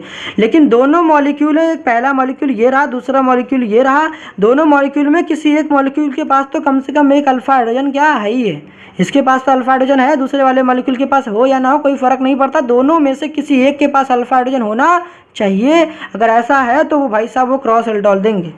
अब मैंने जो रिएक्शन ले रखा है, अभी तक दो चार में रिएक्शन कराऊंगा, उसमें मैंने पहले क्या कर रखा है कि एक मॉलिक्यूल ऐसा होगा जिसके पास अल्फा हाइड्रोजन नहीं होंगे और दूसरे मॉलिक्यूल ऐसा होगा जिसके पास अल्फा हाइड्रोजन होगा। मैंने जब भी आपके पास रिएक्शन कराया था स्टार्टिंग में आपको बताया था कि पहला मॉलिक्यूल वो लोगे जिसका फंक्शनल ग्रुप इस तरीके से ओपन करोगे, और दूसरा मॉलिक्यूल वो लोगे जिसके पास अल्फा हाइड्रोजन होगा, उसको खींच कर लिखना है। ध्यान रखना जब भी रिएक्शन कर रहे हो तो जिसका अल्फा हाइड्रोजन खींचना हो उसको इधर लिखना, और जिसका अल्फा हाइड्रोजन नहीं खींचना रहेगा उसको इधर लिखना। ठीक है, समझ में आ रहा है कि नहीं आ रहा है। तो यहाँ पर देखो मेरे पास जो रिएक्शन लिख रखा है, जिनके पास अल्फा हाइड्रोजन है देखो मैंने इसको यहाँ लिख रखा है, जिसके पास अल्फा हाइड्रोजन नहीं उसको इस तरफ लिख रखा है। ठीक, अब इससे मेरा फायदा क्या होगा, रिएक्शन करना काफ़ी आसान हो जाता है ऐसे। अब देखो मैंने क्या कहा था कि जो भी आपके पास पहला आपके पास जो भी कंपाउंड देगा उसके केवल फंक्शनल ग्रुप को ओपन करना, उसके फंक्शनल ग्रुप को ओपन जब करोगे तो मेरे पास क्या मिल जाएगा, यहाँ देखो C डबल बॉन्ड O है, और यहाँ पर मैंने कहा था कि इस तरीके से H हो जाएगा। इस CHO को जैसा कि आपको पता है इस CHO वाले पार्ट को हम लोग इस तरीके से ओपन करेंगे, ये रहा मेरे पास H। समझ में आ रहा होगा। रही बात यहाँ पर, तो मैंने कहा था कि इसके अल्फा हाइड्रोजन को खींचकर लिखना है। अल्फा हाइड्रोजन खींचकर लिखोगे तो यहाँ पर अल्फा हाइड्रोजन मैंने खींच लिया, क्योंकि अल्फा हाइड्रोजन देखो यही है। हमने कि जब ऐसा करोगे तो मेरे पास देखो यहाँ पर CH2 हो जाएगा और यहाँ पर क्या हो जाएगा CHO हो जाएगा। समझ में आ रहा, तो ये मेरा आंसर का पार्ट होगा। हमने कहा कि अब क्या काम करना है, आपको वही सारी बातें होंगी, सब कंडीशंस वही होंगे, सब बातें वही होंगी। डाइल्यूट NaOH होगा, डाइल्यूट NaOH होगा, और हीटिंग भी दिखा देता हूँ मैं यहीं पर। ठीक है, तो आपको सारी रिएक्शन किस तरीके से करनी है यहाँ पर, ठीक समझ तो रहे ही होगे। पहला काम क्या करना है, इस O को OH बना देना। कैसे, इस H को ले जाकर O को चिपका देना। जब ऐसा करोगे तो मेरे पास क्या बन जाएगा H, फिर C, यहाँ पर हो जाएगा OH और नीचे वाला हो जाएगा H, और ये पूरी पार्ट को ले जाके इस कार्बन के साथ कनेक्ट कर दोगे तो यहाँ पर देखो मेरे पास क्या हो जाएगा, देखो ये वाला पार्ट जो था यहाँ चिपक गया। और इस बॉन्ड को ब्रेक करना मत बोलना भाई साहब, ये ना सिंगल बॉन्ड बन जाएगा, यहाँ पर एक OH हो जाएगा और ये पूरा पार्ट जाके यहाँ पर कनेक्ट हो जाएगा, तो CH2 फिर CHO हो जाएगा। तो ये क्या हुआ मेरे पास, ये बीटा हाइड्रोक्सी एल्डिहाइड बन गया कि नहीं बन गया, ये मेरे पास बीटा हाइड्रोक्सी एल्डिहाइड बन गया, ये मेरे पास बीटा हाइड्रोक्सी एल्डिहाइड बन गया। क्योंकि देखो यहाँ पर ये फंक्शनल ग्रुप का नेक्स्ट कार्बन अल्फा और अल्फा का नेक्स्ट कार्बन बीटा।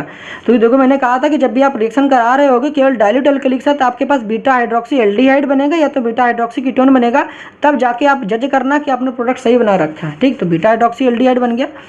तो ये हो गया भाई रिएक्शन, तो पहला पार्ट तो डन हो गया। अब हीटिंग करने की बारी आती है, तो हीटिंग करने मैंने क्या बताया था कि OH जिस कार्बन से कनेक्टेड है उसके राइट हैंड साइड या लेफ्ट हैंड साइड देखो किस कार्बन के पास जो है लेसर नंबर ऑफ हाइड्रोजन है। तो यहाँ पर देखो मेरे पास क्या है, लेस नंबर ऑफ हाइड्रोजन है। तो यहाँ से वाटर के मॉलिक्यूल को अगर रिमूव करोगे, वाटर के मॉलिक्यूल को रिमूव करोगे तो मेरे पास क्या मिल जाएगा HC, और इस वाले देखो इसका हाइड्रोजन को एक स्ट्रेच करना, इसका एक OH और यहाँ से एक H, वाटर के मॉलिक्यूल बनकर निकल जाएंगे और इस वाले कार्बन और इस वाले कार्बन के बीच में डबल बॉन्ड की फॉर्मेशन हो जाएगी। यहाँ पर CH हो जाएगा और यहाँ पर CHO हो जाएगा। ये सारी बातें तो हम लोगों ने इसके पहले काफ़ी कर रखी है, समझ में आया कि नहीं आया।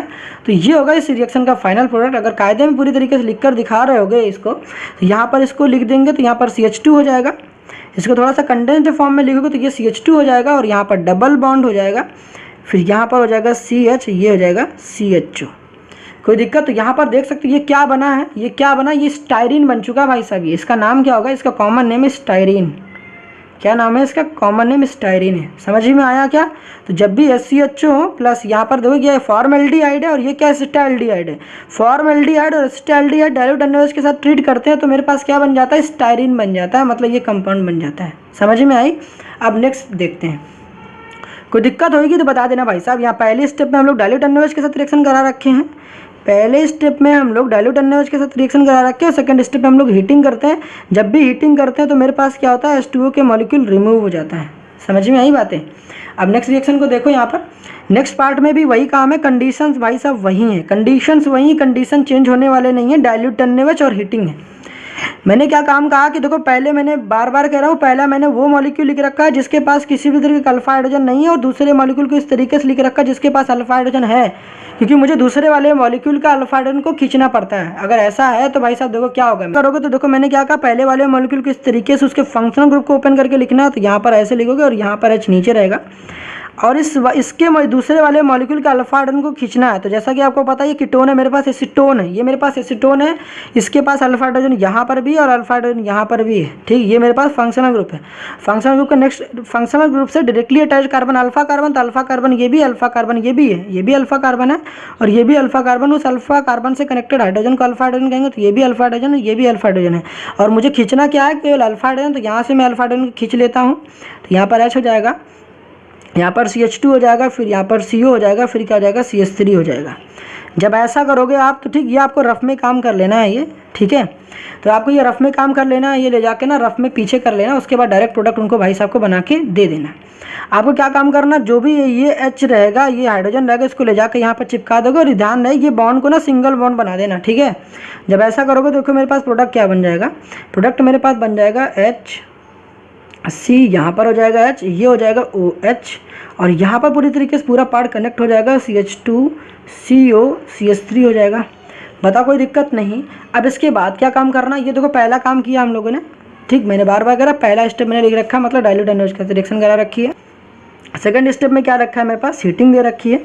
जब हीटिंग करोगे तो चलो इसको मैं नेक्स्ट स्टेप में दिखा देता हूँ, हीटिंग में यहाँ दिखा देता हूँ। जब हीटिंग करोगे मेरे पास क्या हो जाएगा, हीटिंग करने के बाद आपको पता है यहाँ पर OH और उसके यहाँ वाले कार्बन के साथ क्या हो जाएगा, एक H निकल जाएगा और यहाँ पर डबल बॉन्ड क्रिएट हो जाएगा। तो यहाँ पर हो जाएगा HC, फिर यहाँ पर आ जाएगा डबल बॉन्ड, यहाँ पर हो जाएगा CH, फिर हो जाएगा CO CH3 और यहाँ वाला जो एक H था यहाँ पर कनेक्ट हो जाएगा। समझ में आ गई कि नहीं आ गई? रिएक्शन तो समझ में आ गया, थोड़ा इसको चिपका कर लिखोगे ना, यहाँ पर अच्छे से लिखोगे तो यहाँ पर आ जाएगा मेरे पास CH2, ये वाले कार्बन से देखो CH2 हो जाएगा, फिर उसके बाद डबल बॉन्ड, फिर यहाँ पर डबल बॉन्ड, फिर CH, फिर CO, फिर CH3 हो जाएगा। तो ये था जब फॉर्मेल्डिहाइड एसीटोन के साथ रिएक्शन करता तो ये कंपाउंड बन रहा है और फॉर्मेल्डिहाइड एसिटाल्डिहाइड के साथ रिएक्शन कर रहा तो ये बन रहा है। समझ में आया क्या? अब देखते हैं इसके नेक्स्ट पार्ट को। नेक्स्ट पार्ट देखिए आपके सामने ये है कि मेरे पास देख सकते हो जैसा कि दो मॉलिक्यूल हैं। बेंजल्डिहाइड में मैंने आपको बताया था कि अल्फा कार्बन और अल्फा हाइड्रोजन वाले लेक्चर में कि बेंजल्डिहाइड के पास किसी भी तरीके का अल्फा हाइड्रोजन नहीं है और इसके पास अल्फा हाइड्रोजन है, ठीक है। तो यहाँ पहले मॉलिक्यूल को मैंने जो लिख रखा है इसके पास अल्फा हाइड्रोजन नहीं है और दूसरे वाले मॉलिक्यूल के पास अल्फा हाइड्रोजन है। अब यहाँ मैंने बताया था कि बेंजल्डिहाइड को हम लोग इस तरीके से भी लिख सकते हैं, इस वाले बेंजीन रिंग को, ये जो फिनाइल वाला पार्ट है हम लोग इसको PH से लिखते हैं और ये CHO ये रहा।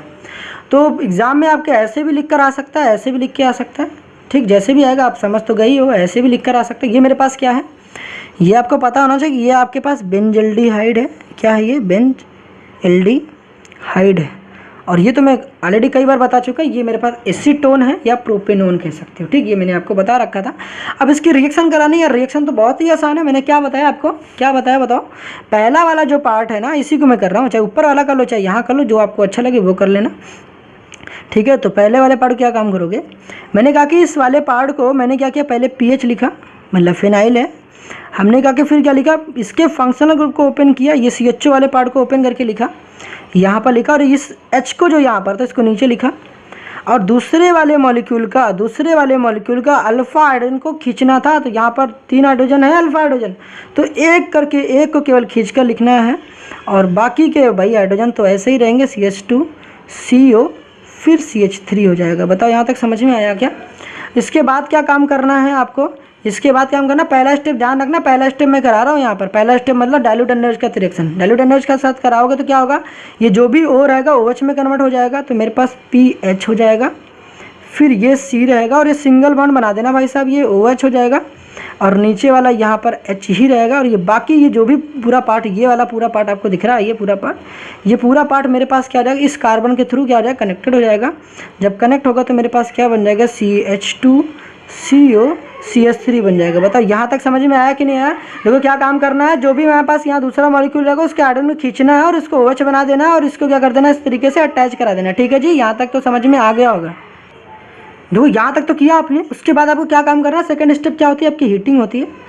सेकंड स्टेप अगर आपकी हीटिंग है तो मैंने क्या बताया कि यहाँ का एक OH यहाँ का एक H ले लोगे तो मेरे पास क्या हो जाएगा, वाटर का मॉलिक्यूल रिमूव हो जाएगा। सेकंड स्टेप में वाटर के मॉलिक्यूल रिमूव हो जाता है, मतलब कि कंडेंसेशन हो जाता है भाई साहब वहाँ पर। ठीक है, तो देखो यहाँ पर अगर ऐसा होगा तो मेरे पास क्या बन जाएगा, C हो जाएगा। यहाँ पर देखो इन कार्बन, ये वाले कार्बन और इस वाले कार्बन के बीच में डबल बॉन्ड क्रिएट हो जाएगा, तो यहाँ पर डबल बॉन्ड हो जाएगा और यहाँ पर क्या हो जाएगा, CH हो जाएगा, एक OH और यहाँ से एक H2O मॉलिक्यूल रिमूव हो जाएंगे और यहाँ पर क्या हो जाएगा, CO और CH3 हो जाएगा।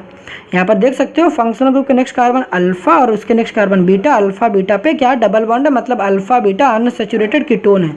ये क्या है, अल्फा बीटा अनसैचुरेटेड कीटोन है, क्योंकि यहाँ पर CO है। ठीक, समझ में आई क्या? यहाँ तक कोई दिक्कत तो नहीं हुई होगी। ठीक है, तो ये था इस वाले तीसरे वाले रिएक्शन का पार्ट। तो यहाँ पर जब पूरा फाइनल पार्ट लिख के दिखाना होगा पेपर में तो फाइनल पार्ट आप यही लिख कर दिखाओगे। ठीक है, तो फाइनल पार्ट जो आपके यहाँ दोनों स्टेप लिख रखे हैं भाई साहब ने, तो आप केवल ये बनाकर दिखाओगे। ठीक है सी, समझ में आया क्या? तो अब देखते हैं इसके नेक्स्ट पार्ट को।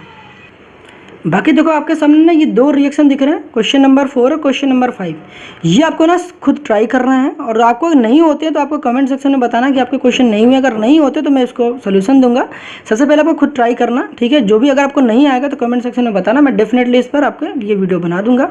पहले आपको इसको खुद ट्राई करना, ठीक। कर तो लोगे यार, मैंने जो बता रखा सिंपल है, हार्ड नहीं है, ठीक है। पहले खुद ट्राई करना, नहीं आएगा तो बता देना। अब इसके बारे में बात कर, देखो मैंने एक बात यहाँ पर एक नोटिस करना, मैंने अभी स्टार्टिंग से ही मैं यही कह रहा हूँ, पहला मॉलिक्यूल मैंने वो लिया जिसके पास अल्फा हाइड्रोजन नहीं है और दूसरा मॉलिक्यूल वो लिया जिनके पास अल्फा हाइड्रोजन है। मतलब पहली मेरी केस ये बनी कि दोनों में से मैंने कहा था कि एल्डोल क्रॉस एल्डोल कंडेंसेशन कौन देगा, क्रॉस एल्डोल कंडेंसेशन कौन देगा। तो मैंने क्या बताया था, क्रॉस एल्डोल कंडेंसेशन कौन देगा कि दोनों ही मॉलिक्यूल जो लोगे, दोनों में से किसी एक के पास भी अगर अल्फा हाइड्रोजन होता है तो क्रॉस एल्डोल देगा। दोनों में से किसी एक के पास भी अगर अल्फा हाइड्रोजन होता है तो क्रॉस एल्डोल देगा। अगर दोनों के ही पास अल्फा हाइड्रोजन होता है, मैंने कहा कि both molecule possess alpha hydrogen, mixture of 4 product बनेगा। मैंने क्या बताया, अगर दोनों ही मॉलिक्यूल के पास अल्फा हाइड्रोजन होते हैं तो 4 प्रोडक्ट बनते। जैसा कि आपको देख सकते हो कि जब मैंने रिएक्शन करा तो केवल एक ही प्रोडक्ट बना। जब आपके पास ऐसी कंडीशन आएगी दोनों ही मॉलिक्यूल, पहले वाले मॉलिक्यूल और दूसरे मॉलिक्यूल के पास भी अगर अल्फा हाइड्रोजन होता है तो 4 प्रोडक्ट बनेंगे। तब इसके बारे में बात करते हैं, तो उसके रिएक्शन को देखते हैं। बाकी इसको आप ट्राई करना, नहीं आएगा तो बताना, मैं डेफिनेटली इसके वीडियो बना दूंगा, ठीक है। तो यहाँ तक बात करते हैं नेक्स्ट रिएक्शंस की। यहाँ पर देखो जो मैं रिएक्शन ले रहा हूँ ये काफ़ी इंपॉर्टेंट रिएक्शन है। यहाँ पर क्या दोनों ही मॉलिक्यूल के पास अल्फा हाइड्रोजन है। ये मेरे पास एसिटाल्डिहाइड है, ये आपके पास क्या है, एसिटाल्डिहाइड है, ठीक है। इसके पास भी मेरे पास क्या है, अल्फा हाइड्रोजन है और दूसरा मेरे पास क्या है, प्रोपेन एल्डिहाइड है। क्या है, प्रोपेन एल्डिहाइड है या प्रोपियोन एल्डिहाइड है, इसको कह सकते हो। तो ये मेरे पास दूसरा मॉलिक्यूल है, ठीक है। प्रोपियोन एल्डिहाइड कह सकते हो या प्रोपेन एल्डिहाइड कह सकते हो यहाँ पर, ठीक है। इसका आईपैक नेम लिखोगे, ठीक, इसको लिख देता हूँ मैं, प्रोपियोन एल्डिहाइड इसका कॉमन नेम है, ठीक है। अब यहाँ पर बात करते हैं केवल डाइल्यूट एनएच के साथ रिएक्शन करानी है, ध्यान रखना है क्रॉस एल्डोल कर रहे हैं, ठीक है। तो यहाँ पर किस तरीके से रिएक्शन करोगे इसको अच्छे से समझना। पहले क्या करोगे, जब भी आप सोल्यूशन लिख रहे हो सोल्यूशन पार्ट को समझना अच्छे से, आपको इसको किस तरीके से समझना है। जो मैंने आपको रिएक्शन कराई थी उसका ही इस्तेमाल इसमें करेंगे। आपको क्या काम करना है, पहले वाले मॉलिक्यूल को जो आपने लिखा था CH3 CHO, ठीक है। फिर दूसरा वाले मॉलिक्यूल मेरे पास क्या था, CH3 CHO, ठीक है, ये था, ठीक है। इसको थोड़ा सा मुझे फंक्शन को ओपन करना चाहिए था, चलो एक काम करते हैं। तो ये CH2 था, यहाँ पर फिर से मेरे पास CHO हो गया। अब आपको क्या काम करना है, जैसा कि मैंने कहा था कि जब भी आप रिएक्शंस करा रहे हो आपको एक काम करना था कि पहले वाले मॉलिक्यूल का, पहले तो एक काम का, जब भी रिएक्शन दे रखी होगी ना, ये तो दे रखा था, पहले आप सिंपल एल्डोल कराओगे। पहले क्या काम करोगे, पहले सिंपल एल्डोल कराओगे। सिंपल एल्डोल का मतलब कि अगर मैं आपको केवल देता कि CH3CHO का सिंपल एल्डोल कैसे कराते, इसके मॉलिक्यूल 2 मॉलिक्यूल लेते, इसके 2 मॉलिक्यूल लेते, अल्फा आयोडीन को खींचते और ले जाकर O को OH बना देते और करा देते रिएक्शन। सिमिलरली यही काम यहाँ भी करना है, इसका सिंपल एल्डोल करना। सिंपल एल्डोल कैसे कराओगे, मैंने क्या बताया, इसको ना मैं एक बार करता हूँ, स्ट्रक्चर को ना इस तरीके से ओपन करके दिखा देता हूँ। ठीक, यहाँ पर अगर मैं कराता हूँ, देखो इस तरीके से मैं लिख देता हूँ। यहाँ पर स्ट्रक्चर को ओपन नहीं कर रखा है, मैंने कहा था कि जब भी आप स्ट्रक्चर कर रहे होगे, ठीक, इसको हटा देते हैं। हमने कहा कि पहले आप फंक्शनल ग्रुप को ओपन करके लिखना, फंक्शनल ग्रुप को ओपन करके लिखना, ठीक है। और दूसरा जो मॉलिक्यूल लोगे, दूसरा जो भी मॉलिक्यूल लोगे, उसके अल्फा हाइड्रोजन को, इसी के दूसरे मॉलिक्यूल को जो भी लोगे, अल्फा हाइड्रोजन खींच कर लिखोगे तो मेरे पास क्या हो जाएगा, CH2 हो जाएगा। और C डबल बॉन्ड हो, यहाँ पर क्या हो जाएगा, मेरे पास H आएगा। सिमिलरली यहाँ पर भी यही काम करना है, इसके मॉलिक्यूल के फंक्शनल ग्रुप को ओपन करना, CH3 CH2, और यहाँ पर क्या करोगे, C डबल बॉन्ड हो, यहाँ पर क्या हो जाएगा H, और इसी मॉलिक्यूल के अल्फा हाइड्रोजन को खींचकर लिखना। ध्यान रखना, अल्फा कार्बन ये है और अल्फा हाइड्रोजन यहाँ पर है, तो इसको मत खींचने लिखना।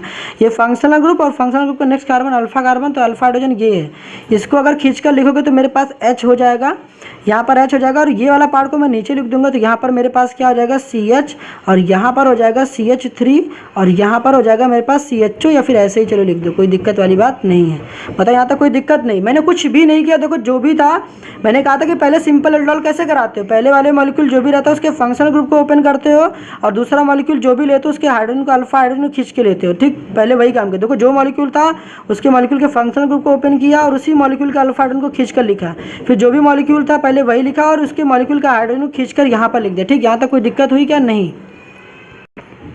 इसके बाद देखो क्या काम कराना है आपको, रिएक्शन कराते समय ध्यान रखना, पहले इसका अगर सिंपल एल्डोल कराते तो क्या कराते हैं, सिंपल एल्डोल किस तरीके से कराते, जो भी यहाँ का H होता इसके OH को चिपका देते, इस O को OH बना देते, तो वही काम आपको करना। पहला प्रोडक्ट देखो मेरे पास क्या हो जाएगा, CH3, फिर उसके बाद देखो मेरे पास हो जाएगा C, और इस वाले कार्बन को पहले इन दोनों को देखना, ठीक है, इसके हाइड्रोजन को चिपका देना यहाँ पर, तो मेरे पास हो जाएगा OH हो जाएगा। और यहाँ पर क्या हो जाएगा, इस कार्बन के हाइड्रोजन को देखो यहाँ पर नीचे लिखना है। इस हाइड्रोजन को मैंने कहा था कि जब भी फंक्शनल ग्रुप ओपन करते हो तो इसको नीचे लिख देना। जब नीचे लिखोगे ना भाई साहब, तो देखो यहाँ से, तो यहाँ पर देखो फ्री हो जाएगा यहाँ वाला पार्ट, तो ये जो भी पार्ट बचेगा इसको ले जाकर पूरा यहाँ चिपका दोगे इस कार्बन के साथ। देखो मेरे पास क्या हो जाएगा, CH2 हो जाएगा, CH2 यहाँ पर फिर क्या हो जाएगा, CH2 ये हो जाएगा CHO वाला पार्ट, और यहाँ नीचे क्या हो जाएगा, हाइड्रोजन। तो पहला तो ये वाला हो गया प्रोडक्ट। यहाँ भी यही काम कराना है, यहाँ भी यही काम कराना है। यहाँ पे भी जब कराओगे तो मेरे पास क्या होगा, जब यहाँ भी कराओगे तो इस हाइड्रोजन खींचोगे, यहाँ पर हाइड्रोजन खींचोगे तो मेरे पास क्या हो जाएगा, CH3 हो जाएगा, CH2 हो जाएगा, और यहाँ पर क्या हो जाएगा, कार्बन के साथ ये OH हो जाएगा। और यहाँ पर जो हाइड्रोजन तो चिपका दे, यहाँ पर इस H को नीचे लिख देना, यहाँ पर H को नीचे लिख देना, और ये जो पूरा पार्ट बचा हुआ है इस पूरे पार्ट को यहाँ पर लिख देना। आई होप समझ रहे होगे। यहाँ पर देखो कुछ नहीं करना है आपको, ये पूरे पार्ट को ना यहाँ पर लिख देना है आपको, ठीक है। ये पूरे पार्ट को इस कार्बन के साथ ना यहाँ कनेक्ट कर देना। स्पेस नहीं है तो दैट इज द रीज़न मैं नहीं लिख रहा हूँ। चलो यार मैं लिख कर दिखा देता हूँ आपको, ठीक है, तो समझ तो जाओगे ना यार, समझ जाओगे ना। क्योंकि यहाँ पर क्या रहेगा, CH रहेगा, CH रहेगा, और फिर यहाँ पर CHO रहेगा, और इस कार्बन के साथ मेरे पास क्या रहेगा, CH3 रहेगा। ठीक, तो इतना तो लिख लोगे, समझ गए होगे। अब ये तो सिंपल एल्डोल मैंने कराया, पहले दोनों का, इसी मॉलिक्यूल का मैंने सिंपल एल्डोल कराया, इस मॉलिक्यूल का सिंपल एल्डोल कराया, फिर क्या करा देना, क्रॉस एल्डोल कराने के लिए, मतलब इस वाले मॉलिक्यूल का इसके साथ, अब इस वाले मॉलिक्यूल का इसके साथ करा देना। तो देखो मेरे पास 4 प्रोडक्ट कैसे बनेंगे, अब इसमें देखना। अब इन दोनों के साथ कराओगे तो मेरे पास क्या होगा, फिर से अब इन दोनों का कराओगे तो क्या होगा, यहाँ पर देखोगे जब कराओगे ना, फिर से वही हाइड्रोजन का, इसका हाइड्रोजन यहाँ चिपका दोगे, CH3, फिर यहाँ हो जाएगा OH, और यहाँ पर नीचे वाला H, यहाँ पर क्या हो जाएगा CH, फिर यहाँ हो जाएगा CH3, यहाँ हो जाएगा CHO। फिर सिमिलरली काम यहाँ भी इस वाले मॉलिक्यूल के साथ करना है, तो इसके H को यहाँ पर चिपका दोगे तो मेरे पास क्या हो जाएगा, CH3, फिर उसके बाद CH2, और ये वाला हो जाएगा यहाँ वाले कार्बन के साथ OH, और यहाँ पर हो जाएगा यहाँ पर H, और बाकी ये पूरे पार्ट को जब यहाँ पर चिपकाओगे तो मेरे पास क्या हो जाएगा, CH2, और फिर हो जाएगा CHO। समझ में आया क्या? तो समझ में तो आ गया होगा। आई होप इस सिलेक्शन में जो भी मैंने बता रखा सारी बातें समझ में आएंगी। तो ये मेरे पास 4 प्रोडक्ट बने, पहला ये, दूसरा ये, तीसरा ये, चौथा ये। इसी वजह से मैंने कहा कि जब दोनों ही मॉलिक्यूल के पास अल्फा हाइड्रोजन होते हो तो 4 मेरे पास डिफरेंट प्रोडक्ट की फॉर्मेशन होती है। कंडेंसेशन और केनिज़ रिएक्शंस में डिफरेंस क्या है, पहले उसको थोड़ा सा समझते हैं। एल्डोल कंडेंसेशन के बारे में मैंने आपको ये बताया था कि एल्डोल कंडेंसेशन एल्डिहाइड और कीटोन देते हैं। ध्यान रखना, aldol condensation aldehyde and ketone देते हैं, और ऐसे एल्डिहाइड और कीटोन्स एल्डोल कंडेंसेशन देते हैं जिनमें अल्फा हाइड्रोजन एग्जिस्ट करता है, मतलब कि जिनमें अल्फा हाइड्रोजन होता है। मतलब कि एल्डोल कंडेंसेशन देने के लिए दिए गए एल्डिहाइड और कीटोन में अल्फा हाइड्रोजन का होना मस्ट है। जबकि वहीं दूसरी तरफ हम बात करते हैं केनी-ज़ारो रिएक्शन की, तो केनी-ज़ारो रिएक्शन एल्डोल कंडेंसेशन का अपोजिट है। अपोजिट किस तरीके से है कि एल्डोल कंडेंसेशन में मैंने आपको बताया कि अल्फा हाइड्रोजन होना चाहिए, अल्फा हाइड्रोजन होना चाहिए। दिमाग में कैसे रखोगे, एल्डोल कंडेंसेशन में देखो स्टार्टिंग में आ रहा है एल, इसका मतलब हो गया कि अल्फा हाइड्रोजन चाहिए। अल्फा मतलब देखो अल्फा में भी ना एल आता है, तो इस तरीके से एल्डोल कंडेंसेशन में अल्फा हाइड्रोजन चाहिए। और जबकि केनी-ज़ारो में, यहाँ पर केनी-ज़ारो में एन आई आता तो कहोगे नहीं चाहिए, यहाँ पर केनी-ज़ारो में कहोगे नहीं चाहिए मुझे, तो केनी-ज़ारो में अल्फा हाइड्रोजन नहीं चाहिए, जबकि वहीं एल्डोल कंडेंसेशन में दिए गए एल्डिहाइड या कीटोन में अल्फा हाइड्रोजन होना चाहिए। ये बात तो क्लियर हो गई। तो पहली पॉइंट मेरी यही बनती है कि भाई साहब की पॉइंट क्या है, it is given by aldehyde only. ध्यान रखना, केनी-ज़ारो रिएक्शन केवल एल्डिहाइड देता है, कीटोन नहीं देता है। जबकि एल्डोल कंडेंसेशन में मैंने क्या बताया था कि एल्डिहाइड एंड कीटोन दोनों देते हैं। रिएक्शन भी मैंने कहा रखी है, तो जाके उसको देख सकते हो, ठीक है। यहाँ पर मैंने बताया कि ये केवल क्या देते हैं, केवल कौन देता है, एल्डिहाइड देते हैं, और ऐसे एल्डिहाइड देंगे जिनमें क्या होगा, अल्फा हाइड्रोजन एग्जिस्ट ही नहीं करेगा। तो मैंने यहाँ पर देखो इंपॉर्टेंट क्या रखा है, which do not have alpha hydrogen, मतलब कि ऐसे एल्डिहाइड जिनमें क्या होगा, अल्फा हाइड्रोजन नहीं होगा, वो क्या देंगे, केनी-ज़ारो रिएक्शन को परफॉर्म करेंगे। ये बात समझ में आई। पहली पॉइंट दिमाग में रखना, केनी-ज़ारो रिएक्शंस केवल एल्डिहाइड देंगे, और वही एल्डिहाइड देंगे जिनमें अल्फा हाइड्रोजन नहीं होगा। ये बात तो दिमाग में बैठ गई होगी, अच्छी बात है। अब नीचे वाले पॉइंट को समझो। अभी रिएक्शन समझते हैं यार, बहुत आसान है, पहले समझ लो पॉइंट को। नेक्स्ट पॉइंट बताया मैंने कि जो भी हमारे पास एल्डिहाइड रहेगा, एल्डिहाइड तो पता होगा ना, फंक्शनल ग्रुप CHO रहेगा। एल्डिहाइड में तो आपको इतना तो पता ही होगा, फंक्शनल ग्रुप मेरे पास CHO रहेगा। और उस एल्डिहाइड का क्या होगा कुछ इस तरीके से कि जो भी मेरे पास CHO ग्रुप रहेगा, CHO ग्रुप का एक बार क्या होगा, ऑक्सीडेशन होगा, और एक बार क्या होगा, रिडक्शन होगा। जब ऑक्सीडेशन होगा तो ये जो CHO ग्रुप है, तो जो ये CHO ग्रुप दिख रहा है ना, ध्यान से देखो यहाँ पर, जब ऑक्सीडेशन होगा ये जो CHO ग्रुप है ये किस में कन्वर्ट हो जाएगा, ये CHO ग्रुप कन्वर्ट हो जाएगा COOH में। किसमें कन्वर्ट हो जाएगा, COOH में। और यही जो आपके पास दिख रहा है ना, ये CHO ग्रुप किसमें कन्वर्ट हो जाएगा, CH2OH में। तो ये दिमाग में रखना कि जब आप रिएक्शन करा रहे हो, केनी-ज़ारो रिएक्शन, तो जो भी एल्डिहाइड में ना, पीछे देखो आप दिमाग में ना मत लगाना अपना, ठीक है। केवल आपका जो मेन फोकस होना चाहिए वो CHO होना चाहिए। जब आप ऑक्सीडेशन करा रहे होगे तो CHO को COOH में कन्वर्ट कर दोगे, और जो CHO रहेगा उसको CH2OH में कन्वर्ट कर दोगे, अल्कोहल में। समझ में आया। हमने कहा कि अब बात आती है, ये तो समझ में आ गया, मतलब कि ऑक्सीडेशन का मतलब समझ में आता है, एडिशन ऑफ ऑक्सीजन। देख सकते हो यहाँ पर ऑक्सीजन देखो ऐड हुआ है, देखो यहाँ पर COOH हो गया। और रिडक्शन का मतलब क्या होता है, एडिशन ऑफ हाइड्रोजन। ऑक्सीडेशन का मतलब होता है एडिशन ऑफ ऑक्सीजन, देखो यहाँ पर ऑक्सीजन ऐड हुए हैं। और रिडक्शन का मतलब क्या होता है, एडिशन ऑफ हाइड्रोजन। जाहिर सी बात दिख रहा होगा यहाँ पर हाइड्रोजन देखो ज़्यादा हो गए। मतलब कि जब भी एल्डिहाइड का ऑक्सीडेशन होता है तो मेरे पास कार्बोक्सिलिक एसिड की फॉर्मेशन होती है, जब रिडक्शन होता है तो अल्कोहल की फॉर्मेशन होती है। इतनी तो बात समझ में आ गई होगी। अब एक इम्पॉर्टेंट बात क्या है कि जो भी केनी-ज़ारो रिएक्शन जब परफॉर्म करा रहे होते हैं, ठीक, तो केनी-ज़ारो रिएक्शन को जब परफॉर्म कराते हैं तो यहाँ पर होता क्या है कि हम लोग किसकी प्रेजेंस में इस एल्डिहाइड को ट्रीट करते हैं। This aldehyde is treated in the presence of conc and NaOH। दिमाग में रखना, यहाँ पर दिमाग में क्या रखोगे, ये की पॉइंट है ना, यहाँ पर ध्यान रख लेना कि इस एल्डिहाइड को ट्रीट करोगे कॉन्क NaOH के साथ। किसके थ्रू, कॉन्क कंसनट्रेटेड NaOH के थ्रू क्या करोगे, इसको ट्रीट करोगे। या इसी को कई बार क्या लिखा रहता है, 50% NaOH। क्या लिखा रहेगा, 50% NaOH, वही मतलब है, ठीक। चाहे 50% NaOH लिखा रहे, NaOH की जगह KOH भी लिखा रहेगा तो पागल मत होना, NaOH की जगह KOH भी लिखा रहेगा तो चल जाएगा काम, ठीक। 50% NaOH बोलो या कंसनट्रेटेड NaOH बोलो, दोनों मतलब है कि NaOH की जगह आप KOH भी ले सकते हो, सोडियम हाइड्रोक्साइड या पोटेशियम हाइड्रोक्साइड, दोनों में से किसी कोई भी ले सकते हो आप। ध्यान रहे कंसंट्रेटेड अल्कली रहेगा। जो बेस लोगे आप कंसंट्रेटेड लोगे। तो याद कैसे रहेगा, एल्डोल में देखो हम लोग डाइल्यूट लेते थे, एल्डोल में हम लोग डाइल्यूट लेते थे, आपको मैंने बताया था। एल्डोल में आपको मैंने बताया था कि डाइल्यूट लेते हैं, जबकि वही दूसरी तरफ कैनिजारो में देखो, कैनिजारो में सी से स्टार्ट होती है। कैनिजारो जो है नाम देखो सी से स्टार्ट है, ध्यान रखना। जो यहाँ पर जिसके थ्रू ट्रीट करते हैं इस एल्डिहाइड को, उसमें जो लेते हैं बेस जो लेते हैं कंसंट्रेटेड लेते हैं। कैसा लेते हैं, कंसंट्रेटेड। सी से कैनिजारो और सी से कंसंट्रेटेड, तो मतलब कैनिजारो रिएक्शन में कंसंट्रेटेड NaOH रहता है, जबकि एल्डोल कंडेंसेशन में डाइल्यूट NaOH रहता है। ये बात समझ में आई। अब दूसरी इंपॉर्टेंट बात, तो हमें ये बात समझ में आई कि कैनिजारो रिएक्शन कौन देगा, एल्डिहाइड देंगे। ऐसे एल्डिहाइड देंगे जिनमें अल्फा हाइड्रोजन नहीं होगा, याद रहे अल्फा हाइड्रोजन नहीं होगा, वो कैनिजारो रिएक्शन देंगे। अब बात आती है इस रिएक्शन को समझते हैं और उसके बाद ज़्यादा कुछ खास करना नहीं। यहाँ पर कुछ इंपॉर्टेंट चीज़ें मैं आपको बता दूँ कि आपके एग्जामिनेशन पॉइंट ऑफ व्यू से केवल 2 ही कंपाउंड जो है इंपॉर्टेंट है, ठीक है। 2 कंपाउंड कौन से, एक तो भाई साहब HCHO, एक तो HCHO, ठीक है, HCHO, जिसको हम लोग क्या कहते हैं, फॉर्मल्डिहाइड। क्या कहते हैं, फॉर्मल्डिहाइड कहते हैं। ये तो आपको पता होगा कि नहीं पता है। HCHO कॉमन नेम क्या है, फॉर्मल्डिहाइड।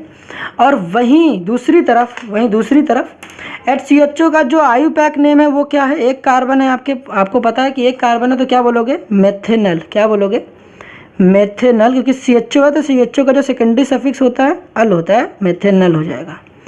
बताओ यहाँ तक समझ में आया। तो इसका जो कॉमन नेम है वो फॉर्मल्डिहाइड है, जो इसका आयुपैक नेम है CHO का वो मेथेनल है। तो पहला तो ये पता होना चाहिए। इसमें क्या होता है कि फॉर्मल्डिहाइड में आपको पता है कि ये फंक्शनल ग्रुप है। फंक्शनल ग्रुप से नेक्स्ट कार्बन क्या होता है, अल्फा कार्बन। अल्फा कार्बन ही नहीं है तो अल्फा हाइड्रोजन किसमें बात ही नहीं करते हैं।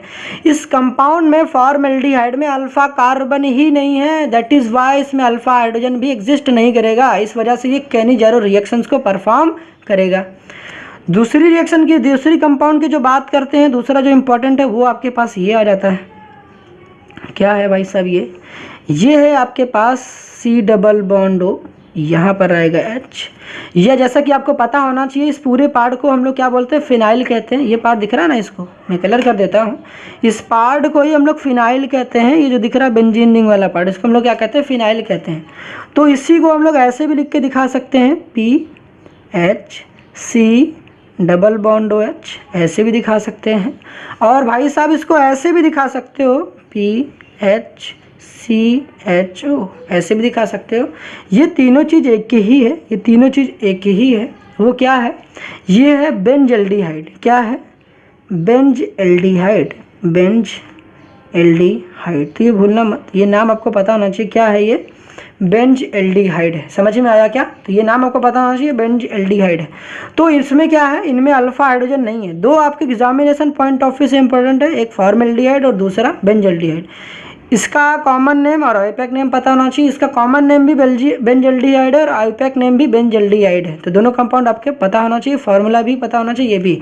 और दूसरी बात बता दूं कि इसी बेंजल्डिहाइड की ये जो पार्ट होता है, इसी को हम लोग किस तरीके से लिखते हैं, इसी को हम लोग C6H5CHO भी लिख सकते हैं, ठीक है। तो ये ध्यान रखना, ये तो पता होगा, नहीं पता होगा तो बता देना। इस पर अलग से मैं वीडियो बना दूंगा, कैसे ये सब लिखते कैसे हैं, कैसे pH कैसे हो गया, क्या हो गया, सारी चीज़ें, ठीक है। तो ये ध्यान रखना।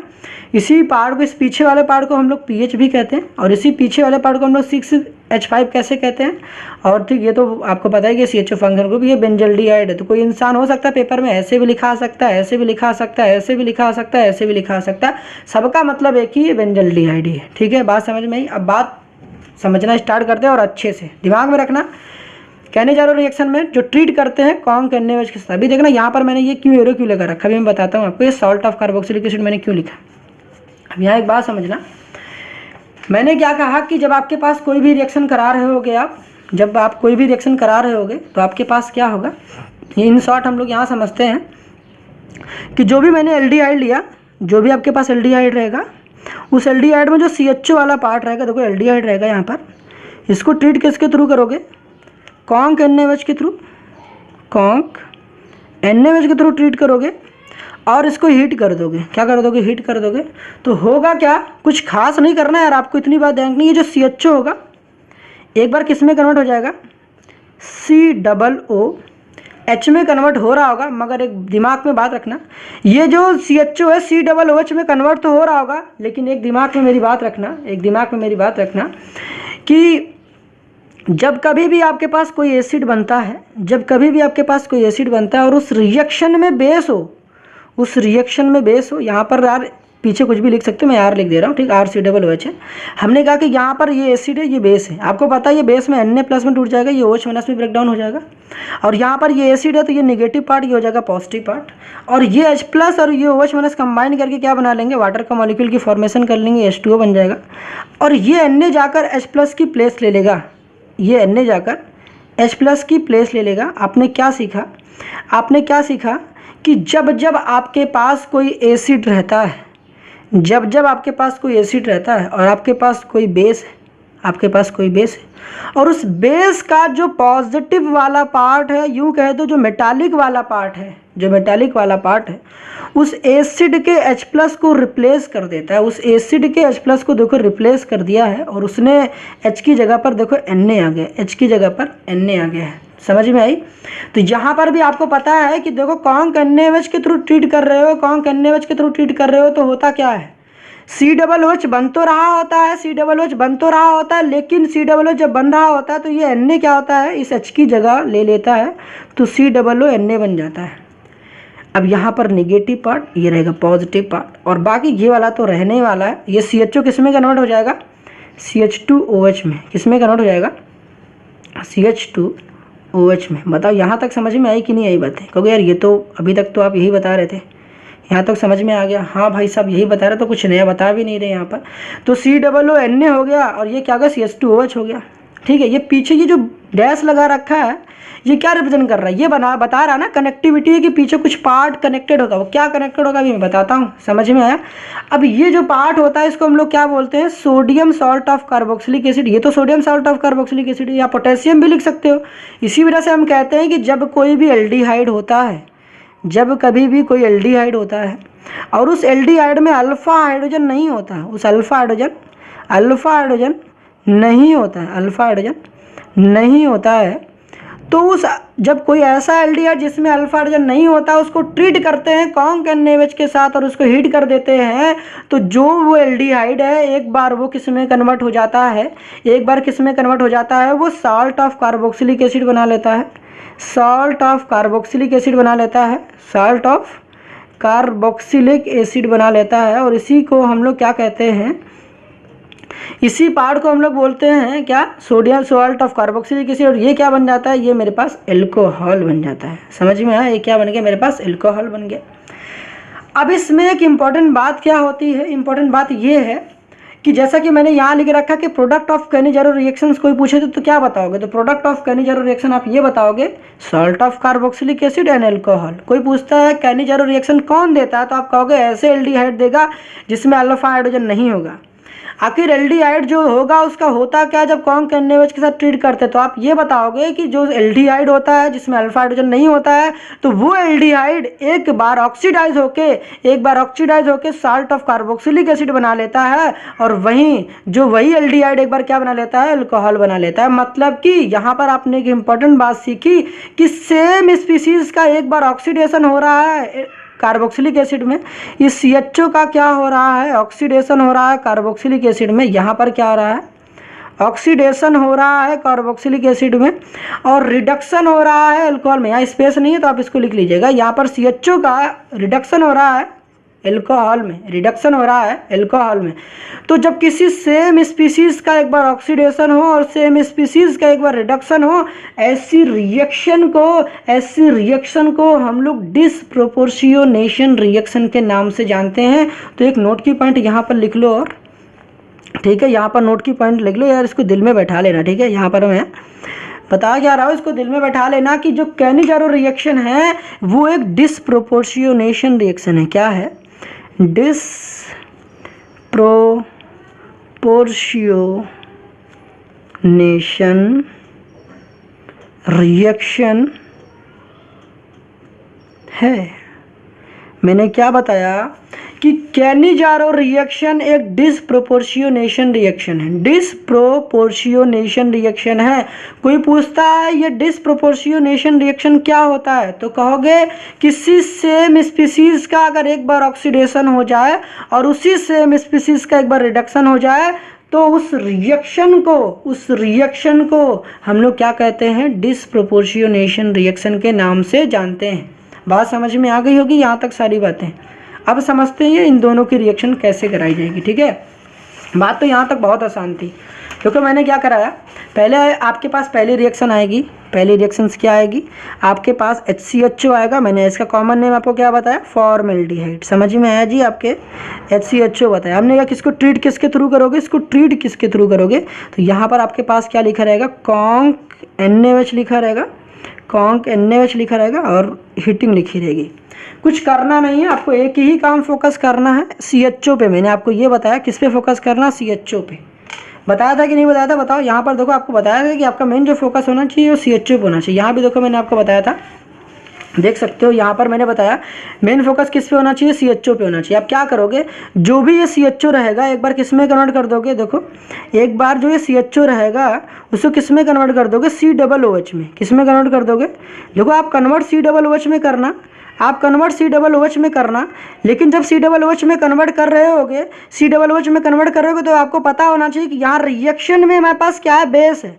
और जब कभी भी बेस होता है और जब कभी भी कोई हमारे पास रिएक्शन में एसिड बन रहा होता है, तो रिएक्शन के प्रोडक्ट में जो बन रहा होता है एसिड, उसके एसिड के H+ को जो होता है मेटल क्या कर देता है, रिप्लेस कर देता है। मतलब यहाँ H की जगह पर कौन ले लेगा, Na ले लेगा। ये बात समझ में आया कि नहीं आया, बताओ, समझ में आया कि नहीं आया। अभी तो मैंने पीछे बताया आपको इसको अच्छे तरीके से। पहला काम किया, CHO को COOH में कन्वर्ट किया, और COOH बना तो रहे थे, COOH जब भी बनाओगे तो जो ये H हो जाएगा इस Na के थ्रू रिप्लेस हो जाएगा। ठीक है, अब दूसरी क्या बात होती है, जो भी ये CHO रहेगा उसको किस में कन्वर्ट कर दोगे, जो भी ये CHO रहेगा किस में कन्वर्ट कर दोगे, CH2OH में। किस में कन्वर्ट कर दोगे, CH2OH में कन्वर्ट कर दोगे। अब आपको ये पता होना चाहिए कि भाई साहब ये जो CH2OH है, देखो मैंने यही काम किया, जो आपको बताया मैं वही कर रहा हूँ। CHO को एक बार मैंने किस में कन्वर्ट किया, CHO को एक बार मैंने कन्वर्ट कर दिया, देखो COONA में, और इसी CHO को एक बार किस में कन्वर्ट कर दिया, देखो CH2OH में।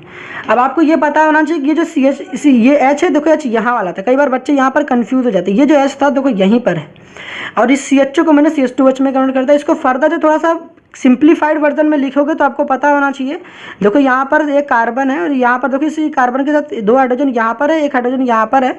इसको हम लोग क्या लिख देंगे, CH3, और ये रहा OH, तो इसको ऐसे लिख देंगे। समझ में आया कि नहीं आया, मतलब कि देखो यहाँ पर हो गया HCOONA और यहाँ पर हो गया CH3OH, तो इसको ऐसे समझ लो और इसको मेंटली ऐसे लिख लो। मतलब मेंटली आपको ऐसे समझना या रफ में कर लेना, उसको करने के बाद इसको इस तरीके से लिख देना है। ठीक है, अब दूसरी बात आती है, इसका नाम क्या होता है, इसको बोलते हैं हम लोग सोडियम फॉर्मेट। क्या बोलते हैं, सोडियम फॉर्मेट बोलते हैं। क्या बोलते हैं, सोडियम फॉर्मेट बोलते हैं। और ये भाई मेरे पास क्या है, एक कार्बन है, इसीलिए इसको हम लोग क्या बोलेंगे, मेथिल एल्कोहल।